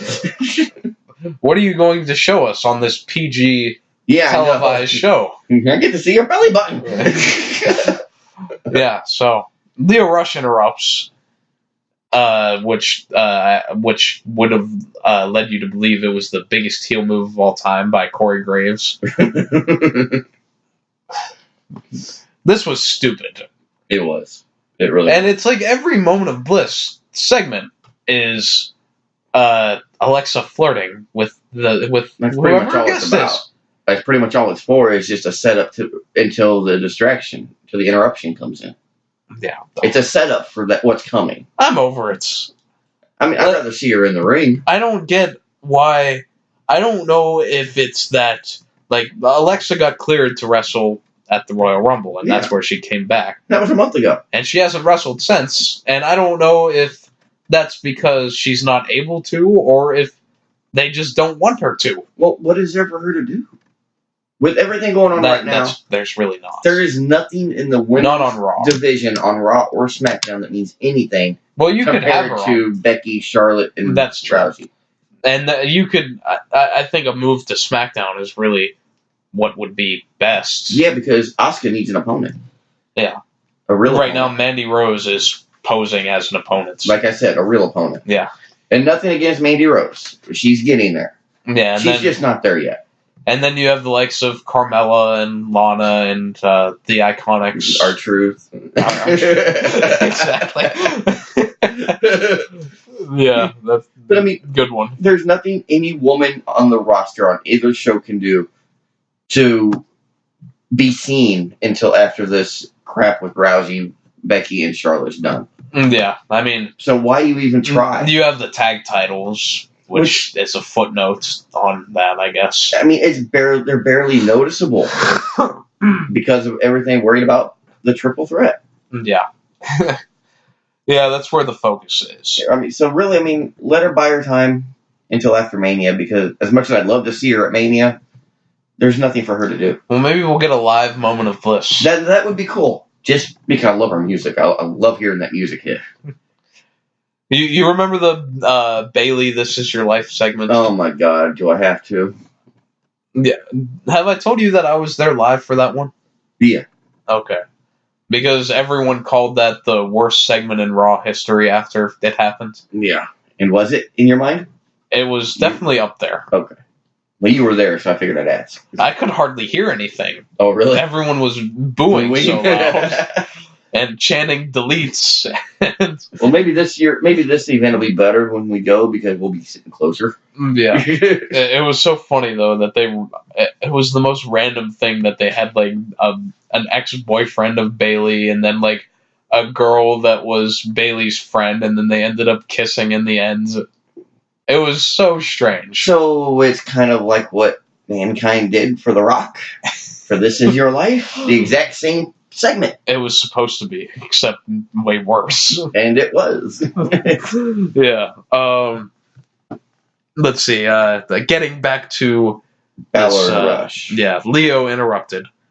Leo interrupted us seeing Alexa's tits, maybe. I don't know. Damn it, Rush. Leo says this whole talk show is a sham. I can't disagree with him. Babyface move, I would dare say. Leo wants Bobby to have his title back, but he can't fight Finn tonight because he has a match with Strowman. Yeah. That was when Finn said if he wants a match, he can have it, and he can't. He has to fight Strowman. And so Finn turns it into it being a championship match against Leo. But how he set it up was nice. Yeah, because he essentially said, like, I see. So you want to have a match against me so you can prove that you're better than Bobby Lashley. Yeah. Or whatever. Or however. Exactly like that. Yeah. And so Leo was like, no, that's not what I'm trying to do. And Finn's like, we can have a match tonight. And Leo says, okay, well, I have to go get ready, even though he's already in his room. Yeah, he's already dressed. And that's when Alexa says that this impromptu match that just got booked right now starts now. Yeah. Because how does she know? Alexa has the authority to book matches. Well, if you notice, they never show her ear, so she's probably got an earpiece in. That was the only thing I could figure in kayfabe, but they never established that. Got him. Okay, well then that's dead. Thank you. Yeah. So, but the biggest story on this whole part, from the moment of bliss to the match, is when they cut backstage. Because throughout the whole night they're doing little people showing up. Was that the one with Michaels? Oh, or no, Sting. Sting is here. Yes, I forgot your Sting mark. Oh, I am a Stinger. Yeah. Yes. Always have been. Always. Yeah, they did the whole camera, and I guess it was an interview that they were probably doing for the websites. Yeah, they were doing something, and they showed it kind of inaudibly throughout the night. Yeah, which was kind of cool because they had Shawn Michaels there earlier, and he ran into Johnny Gargano. But yet, they're all there for Ric Flair, and you never see Ric Flair until the very end when he's knocked out. Well, no, you saw him when he came out of the limo. Oh, yeah, when he came out of the limo. That's it. With his wife, who clearly was not prepared to be on camera. Obviously. Yeah, she didn't know what the hell to do. No, but that's okay. She's not a wrestler. I hated this match, by the way, because Balor got worked over forever. Oh, my God, yes. By the damn manager. Yeah. I don't want to see Leo Rush taking 95% of a match against the Intercontinental Champion. And, what Rush does on 205 Live is great. Yeah. But he hasn't been established as that sort of competitor on Raw. Yeah. And obviously it's more difficult because of how small he is. But, I don't even really care as much about that as that he doesn't win on Raw. No, he doesn't need to. No, and he really shouldn't right now. Unless they eventually break him up from Lashley and he does his own thing. Could you imagine if Lashley ended up with the title back and Rush, turned on him and wanted a title match? Rush versus Lashley would be interesting. But, I didn't like seeing Balor being taken this much by Rush. Not after just winning the title. No. A week ago. And it's one of WWE's go-tos is that they have the heel take the majority of the match, and then the face comes back and wins. Yeah, which is what happened here. I mean, it was nice and fast paced for a lot of it. Yeah, Which I love fast paced matches. yeah, and Rush is fun. Like it was a good performance by Rush, and I don't want to take that away either because Rush is he's a good wrestler. I haven't seen him enough to compare his wrestling, but he did impress me a little bit on Monday. Yeah, because of his speed and agility. I like it. Yeah, I killed him. There's more. I'm sure this is great audio. Oh, I'm sure. Right next to the mic. Just making sure you guys are awake out there. Yeah, Balor sold a leg injury throughout this match, and eventually he gets a coup de grace for a win. Yeah. Oh, yeah, and then we go directly into the next one. Yeah, after that, Lashley yelled at Rush backstage. Yeah. And... Can I trust you? Yeah. I think they're setting up for Rush to be a babyface and turn on and go away from And it's Lashley. probably going to happen at Mania. Maybe. Or could be Fastlane. Or the biggest show of the year, WWE Fastlane. It's a little early, though. I mean, Fastlane is just barely a week away. Yeah. So, I don't know. I think that's a little too soon. Mm-hmm. But especially when there's no automatic rematches. So Lashley has to earn his rematch, which would supposedly. Supposedly. At Mania, which would help, that storyline. Yeah. Because then Rush could turn on Lashley at Mania, causing him to lose. Right. Which would be cool. So there was supposed to be a match with Braun and Bobby Lashley. But the bell never rang. But Lashley attacked Braun before the bell, and then Braun beat down on Lashley. And even the ref looks like, come on, guys, the bell hasn't even rung. Yeah. Which, I mean, it begs the question why you can't just ring the bell then. I mean, they're both in the ring. Back in the day, pretty much all you had to do was be in the ring and on your feet. Yeah. And then the bell rang. If you weren't paying attention, that's your own fault. Now it's like, well, I'm sorry, Billy. Are you ready to perform? Okay, hold on. Let me check with your opponent. I liked before when they used to do like the pat down. Oh, yeah. Where they'd be like checking their boots to make sure there's. Yeah. I love how they padded the legs with no pants. Yeah, you're hiding something inside your kneecap. You remember William Regal did the whole thing with the brass knucks? Oh, every time. And then like the ref would like be trying to check inside of his tights to see if there be brass knucks in there, and Regal's like, "Hey, what the hell, dude?" Yeah. Oh, that was that was good. I loved Regal. Yeah. The power of the punch, he called it. Yeah. Braun ends up beating down Lashley. He beats him up outside of the ring, and one of the notable points is that Leo did not ever try to help Lashley. Would you? No, hell no. He's going against Strowman. I would have ran the other way. Strowman's shadow would beat Leo's ass. I think Leo is noble for even standing outside. Yeah, that's just because Lashley would have whooped him if he didn't. Yeah, and the other thing is like Rush is standing next to Lashley when Braun does his whole run around the ring gimmick. And he ducked. And Leo, instead of like the manager thing to do would be like to push Lashley out of the way and take it for him. Yeah. But instead Leo said to hell with that and dove out of the way and ran away. Yeah. And then Braun ended up doing it to him anyway. Yeah, but it was still funny. Yeah. I mean, you're right. Most managers push you out of the way and take it for you. But nope. Not Rush. He's like, screw you, Lashley. Take it yourself. Yeah. I've already taken this enough. Yeah, so after Braun ran over Leo, that was pretty much it for that segment. Yep.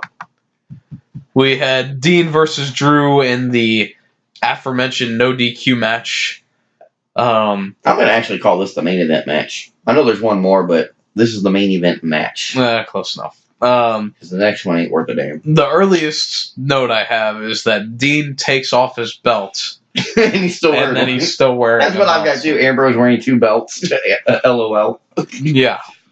And it was funny too because Renee was like, he has 2 belts on, and Corey Graves was like, didn't you dress him? Yeah, I know.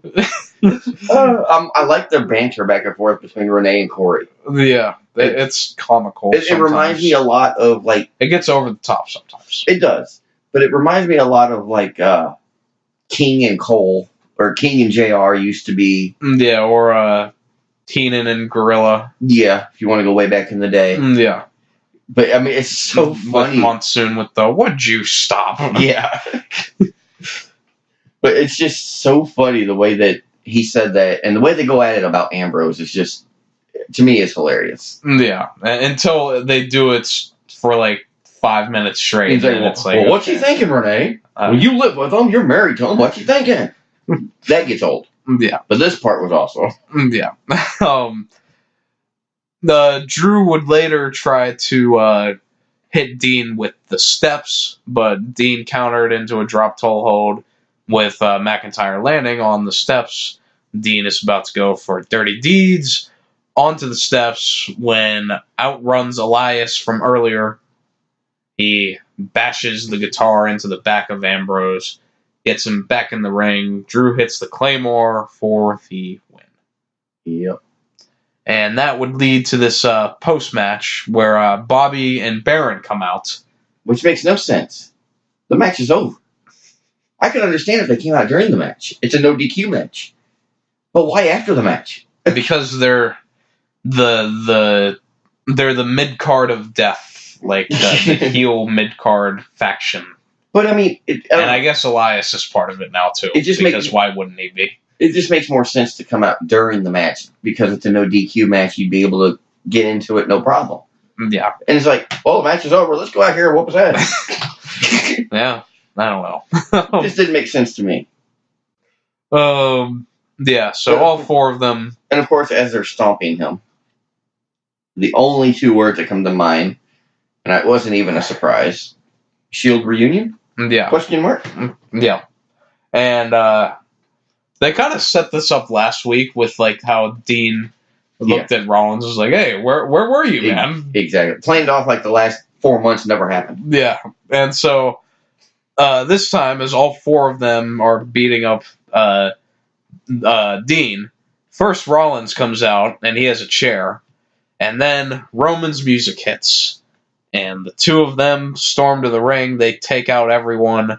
Roman gets in 3 Superman punches and a spear. The crowd was going crazy for him. Yeah. And what they did add though is that they don't stay and check on Dean or help him or even or anything like that. They helped him and then left. Yeah, they just left. Didn't check on him or nothing. He was in the corner on the mat the whole time. Yeah, and as Dean got up, they kind of locked eyes from like the stage to the ring, but never went back. Yeah. So it leaves that gray area. It's like, well, did they kind of make up? Well, I mean, if you think about it, they could actually play this off with Reigns' cancer because that just caused Dean Ambrose to lose his shit. Right. Because he lost Reigns, and he just lost it after that. Yeah. And that's what happened between him and Rollins. Yeah, and I'm interested to see how they play this because they also could just act like it never happens. And that could be too. Which is a WWE special. Yeah. Oh, last week I don't happened. Where were you at? You're watching a rerun. So hopefully they do some sort of thing where Dean has some sort of apology before they do the reunion. Yeah, because I mean, even Rollins had to apologize. Yeah, years after the fact. Yeah, so they got to do something. They got to make him apologize somehow. Yeah, it is good though because Dean is likely leaving. But being that they announced it so early, do you think that could change now that? Well, because Reigns is back? It's one of the stories I did want to talk about, too, is that it was reported like a couple weeks ago that WWE is still expected to make one last try at getting Dean to stay.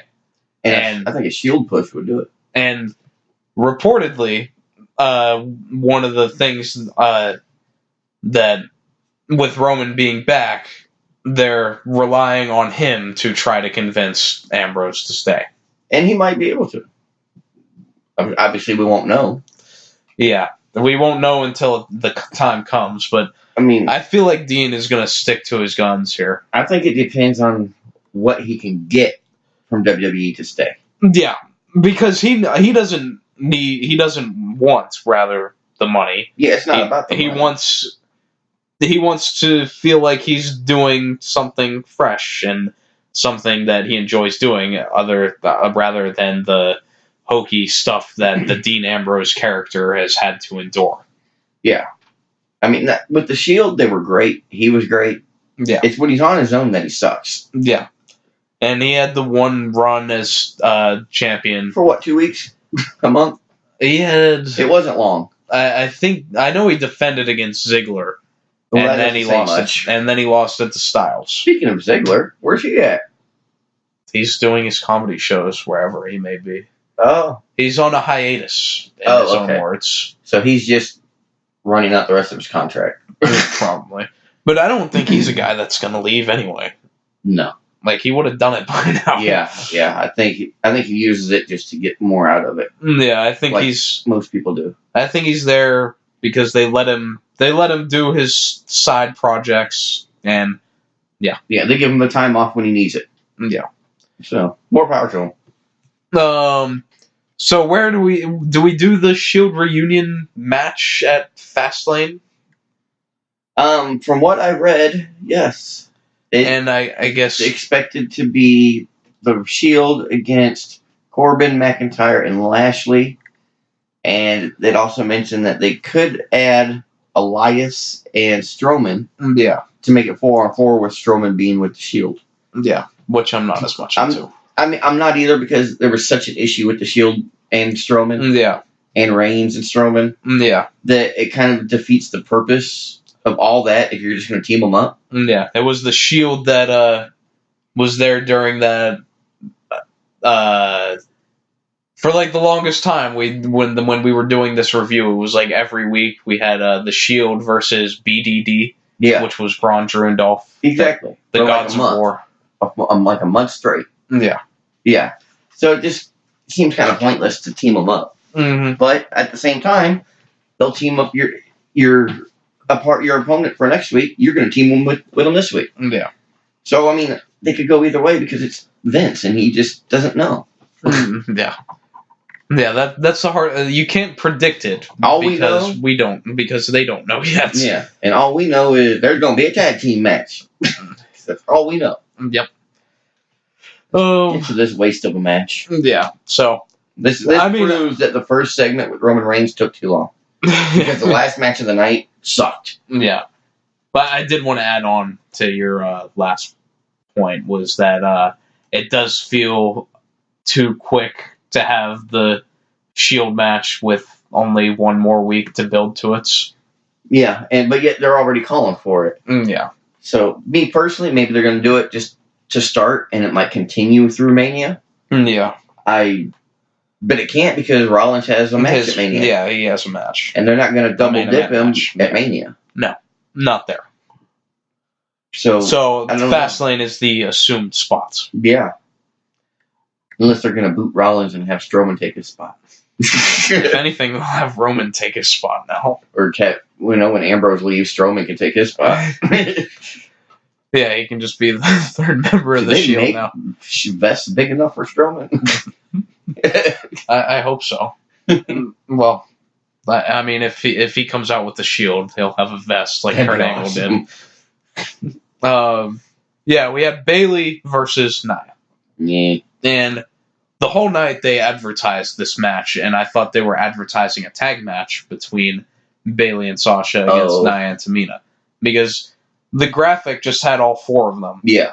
And it said later tonight, and I probably tuned out commentary and just assumed that it was going to be a tag match. It actually said it was going to be Bayley versus But then the other graphic came up, and it said Fastlane tag match between the two teams for the titles. And I was like, wait, they're giving us the match now and then telling us that it's going to be at the pay-per-view? You know, typical WWE fashion. Singles match from the tag team. But it ended up being Bayley versus Nia. Which, Nia being in this match was strange, given how it ended. But I'll get to that later. But, yeah. Right at the beginning, Bayley, I was about to call her Baszler. Bayley casually tip-toss Nia like it was nothing. Yeah. That was odd. Yeah, it was. No, normally you build up to that sort of spots. Yeah. But they just did it like it was nothing, kick out, go to commercial. And then later, Nia lays out Bayley in the corner.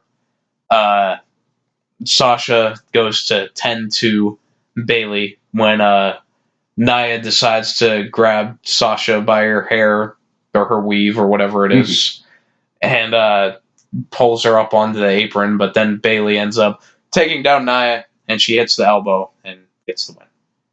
And my main question out of this is, this is a heck of a way to build your challengers that for the tag match that we're supposed to care about when the most threatening of the two on their team just lost. To an elbow. Yeah, and I'm like, you have a fresh, good-for-nothing Tamina over there that could have easily just slid into Nia's spot and took in that pin for you. Why pin Nia?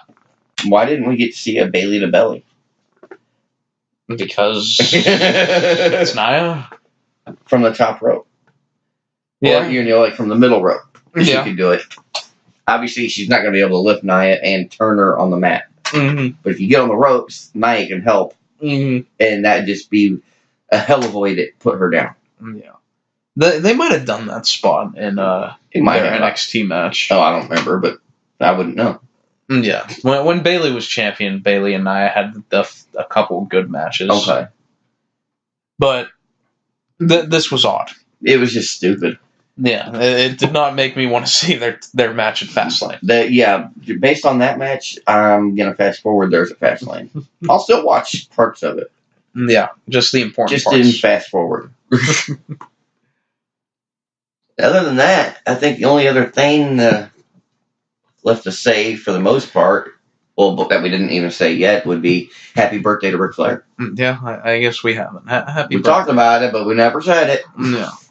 He turned 70 Yeah. prior to Monday, not actually on Monday. I don't know And if he it's did 170 or what, but it's up there. Yeah, and if you think about it, 70 in Ric Flair years is like 200 Yeah. with the life he's lived. He's been around since like the 1840s. He actually had like a real birthday party, like Yeah. it was the week before too, and like a lot of big names were there. Yeah. Like wrestling and non-wrestling. Yeah. There's a lot. I saw some pictures on Facebook from it. Yeah, I know. Charles Barkley was there, even. Of course, Triple H. Jericho was there, and he took a picture with Triple H. Oh, in the caption? What? The caption of that picture I saw with Ric Flair and Jericho was a picture of Jericho that won't get you talking about AEW. Yeah. Well, Jericho took the picture with Triple H too, and yeah. So Triple H is going to AEW. Imagine. Yeah. Yeah. So we finally get to the Ric Flair birthday celebration. I've been waiting to talk about this. Oh Lord. Everyone is on the ramp, which of course we all know we hate. Yeah, and so I'm not sure how Jinder didn't get invited when everyone was there. What? And how would you know you're not invited when you're coming out to the ring before the party? Well, I didn't get invited. Well, you didn't give me enough time. Yeah, and to your point, I never like it when they do everyone get on the stage. Now, I think they should do it where faces on one side, heels on the other. Or just do faces. I don't feel like heels should be out there at all. Even though they're heels, they still have respect. Yeah. You can have respect as a heel. Yeah, so that's fine. But separate them. Heels on one side, faces on the other. And certain characters should not be out there. Like, Nikki Cross should not be out there just observing what's happening. No. Any of the up and comers that just came up should not. Well, not. I don't agree. Not that it's the up and comers. It's Nikki Cross's character is that she's a psychopath and does whatever she wants. So is Braun Strowman. Well, Braun's not a psychopath. No, but he does what he wants. Yeah, and I don't feel like Braun is really someone that. Well, I guess babyface Braun can be out there, but when it comes to a character like Nikki Cross, for her to just be orderly, standing in a single file line with everyone else, I'd rather do that than her make a scene that doesn't need to happen. Well, that's the solution, is that she's just not out there. It's just the respect towards Flair. Yeah. Has nothing to do with the character or her. Just well, yeah, Flair. that's when they try to separate what is kayfabe and what's not on their show, and they're starting to blend it a little too much. Yeah, which I never care for. No. But Triple H and Stephanie come out. Stephanie introduces some guests, and it's worth noting too they were in Atlanta, which was kind of cool with Flair's WCW past and some of the WCW guys they had in the home of WCW Atlanta.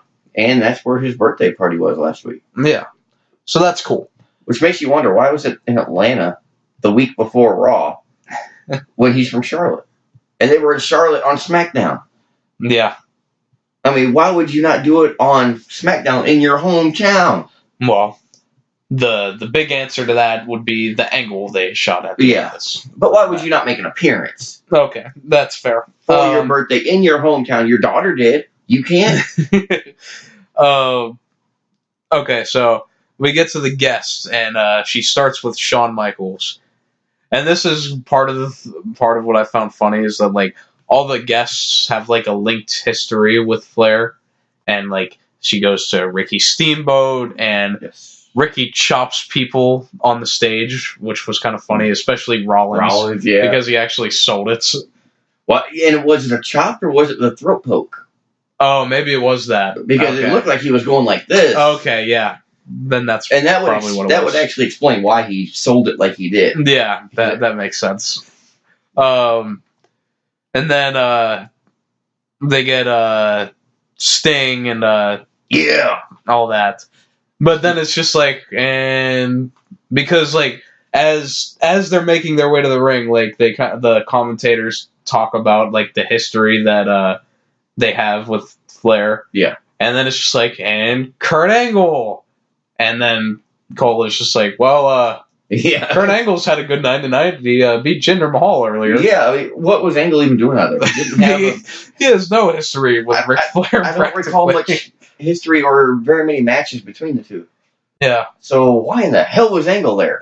I don't know. It threw me. That was curious. It's surprising. Everyone else made sense, and then it's just like, and here's this guy. Yeah. Triple H cuts to a Flair video package, and a nice package. Yeah, as always. Believe that WWE has a good video editing team. Yeah, whoever that is, they're at least earning their pay. Yeah. Maybe they should teach the creative how to do their job. Stephanie shows off a custom-made World Heavyweight title for Ric Flair. Which was kind of cool. I wish they would have close-upped on it. Yeah. Because it looked like they listed all the dates when he won his titles. Oh, okay. On the side. That would be a nice touch. Well, I mean, that's why I wish they would have zoomed in so I could see it. Yeah, maybe they'll put that title in the Hall of Fame if they ever build one. If they ever make a Hall of Fame. Yeah, right now it's just in the warehouse. Yeah, there's a good few things that you can add to that Hall of Fame. Like Mark Henry's salmon jacket is always one that I would love to see in a physical Hall of Fame. The hand. Yeah. I'm sure there's plenty of other things. Speaking of Mark Henry, did you watch the Mark Henry story? I haven't yet. You ought to. It's really good. Yeah. I imagine it was good. I know a lot of Henry's story because I've listened to him tell it himself before. I never have, so I watched this and it was like, well, holy crap. Yeah. And I've seen him, from his debut. Yeah. So it was like, well, damn, that's how you came in here. Mm-hmm. I mean, it's just cool. Yeah. I'll definitely peep that at some point. I recommend it. And so we finally get to Triple H introducing Rick. And his music plays, but no one enters. Yeah. And you knew that there was going to be an angle. I predicted last week that it would be Becky Lynch attacking Ric Flair to try to get back into her WrestleMania match. Yeah. Which I feel like was the obvious answer. But then if you go back further, there is a more obvious answer. Because of the segment they did with Evolution on the SmackDown 1000 show. 1000, yeah. and they kind of teased the match with Triple H and Batista, where Batista tells Triple H he's done everything in this business there is to do except beat me. Yeah. And the ironic thing too, and I would think that they this is what is good, is when you know what you like, when you're booking something and you already have the plan ahead of time, so then you can build everything you do around what the end goal is. Mm-hmm. And so, in that, going back as far as to that Evolution segment at SmackDown 1000, when Triple H and Batista had like that stare off sort of thing, Ric Flair was the one that stepped in and was like, hey guys, let's chill out here. Yeah, we're just here to have some fun. And so that leads to what happens now. Yeah, and I can see that. So we are taken backstage, and it's almost like a surveillance camera footage at first. Mm-hmm. And I could tell it was Batista right away, but I'm not sure how many people did with how far away it was. I could tell. I think you really have to be a fan of Batista, and know what he looks like. Yeah, I mean, as soon as it happened, I was like, well, that looks like Batista. So there's only so many people it probably with is his Batista. stature. Yeah. So I mean, unless they brought back Mason Ryan, I assumed it was Batista. Yeah. But I mean, and so Batista is dragging a cameraman from this faraway shot. Yeah. And then it cuts to that cameraman shot, who's kind of looking up at Batista, telling him to film this. And then he goes into the dressing room that has Ric Flair's name on the door, and he closes the door for a minute, and then the door opens back up. The only thing you hear is like a chair tipping over. Yeah. It's like, okay, that's it? Well, I think the gimmick was that he already had knocked out Ric Flair prior to that. Well, see, I didn't get it like that. I didn't even take it like that at all, because that's what I would assume. I mean, that's what would make the most sense. I mean, why would you drag a cameraman after you've already done the job? So you can show. That's why you should do it beforehand. Have him out the door ready, so as soon as you're done, you open the door and there he is. Okay.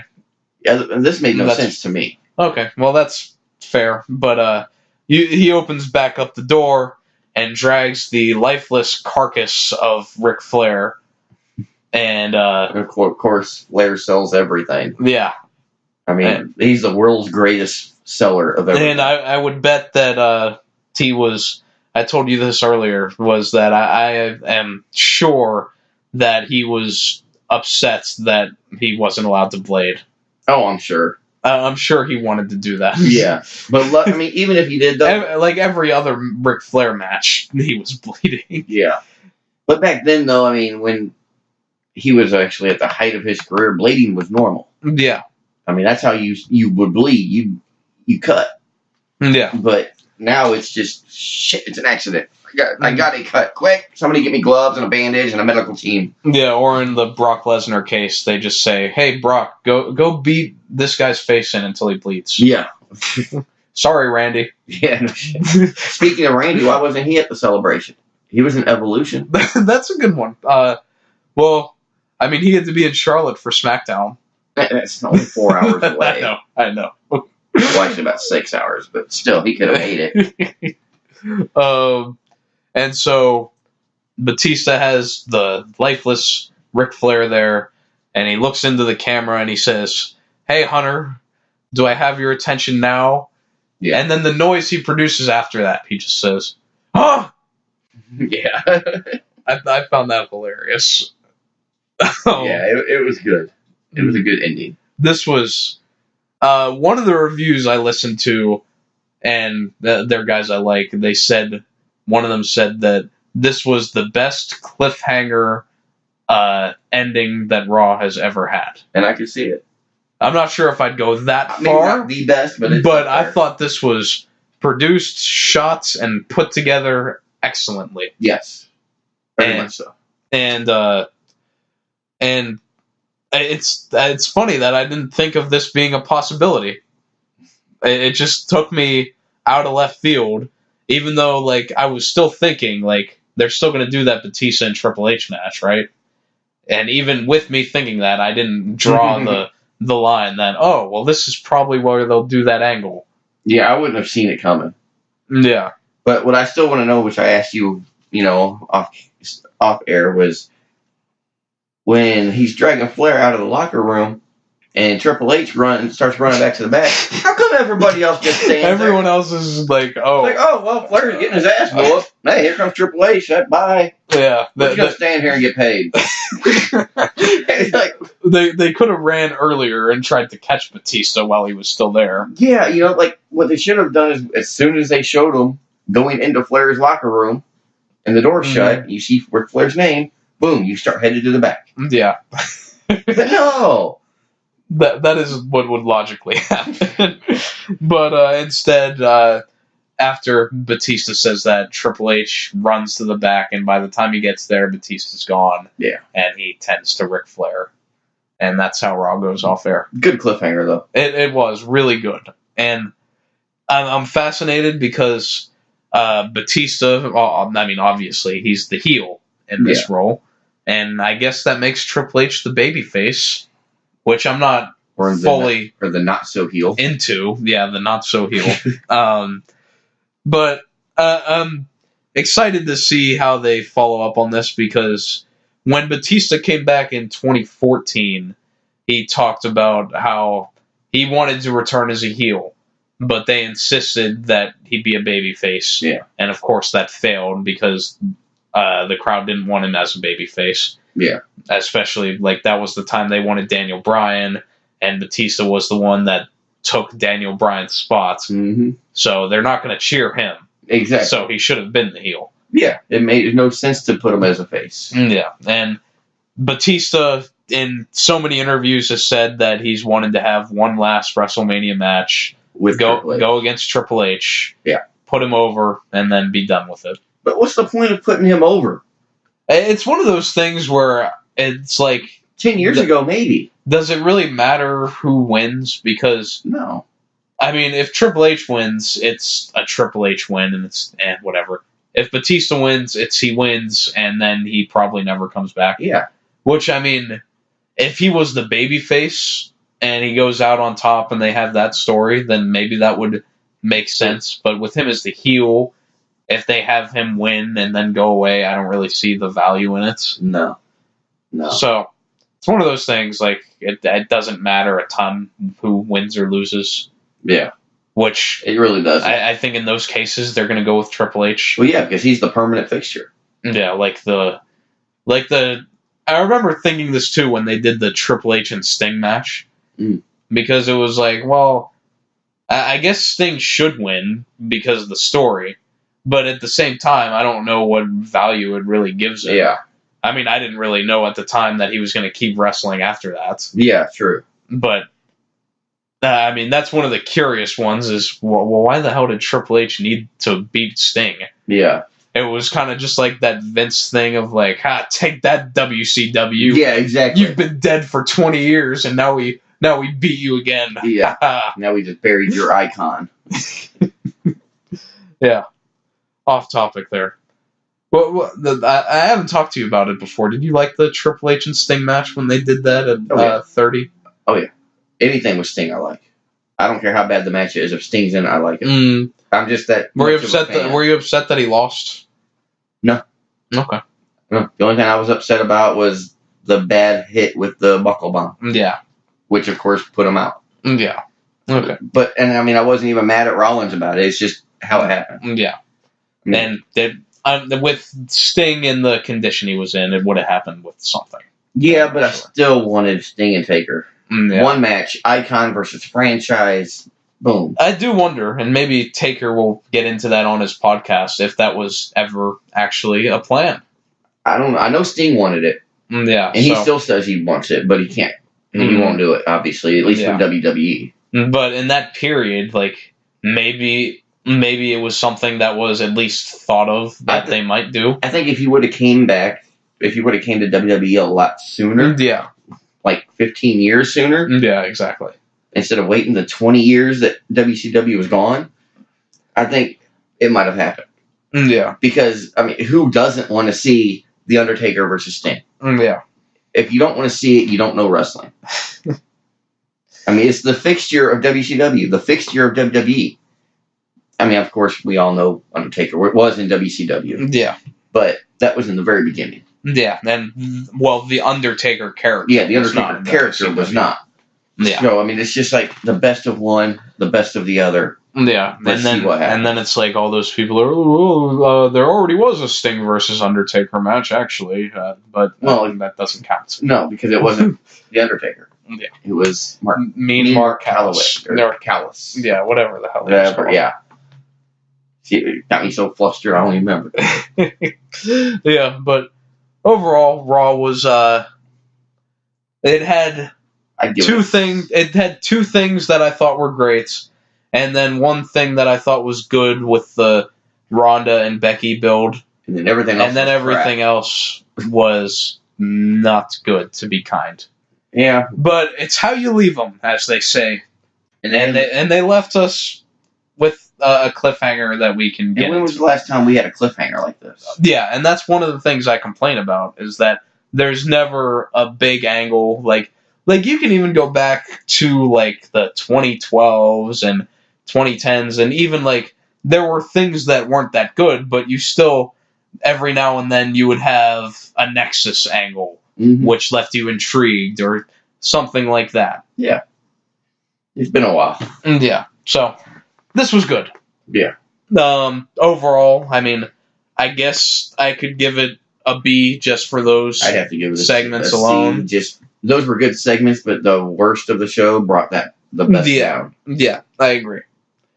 Yeah, but that was Raw.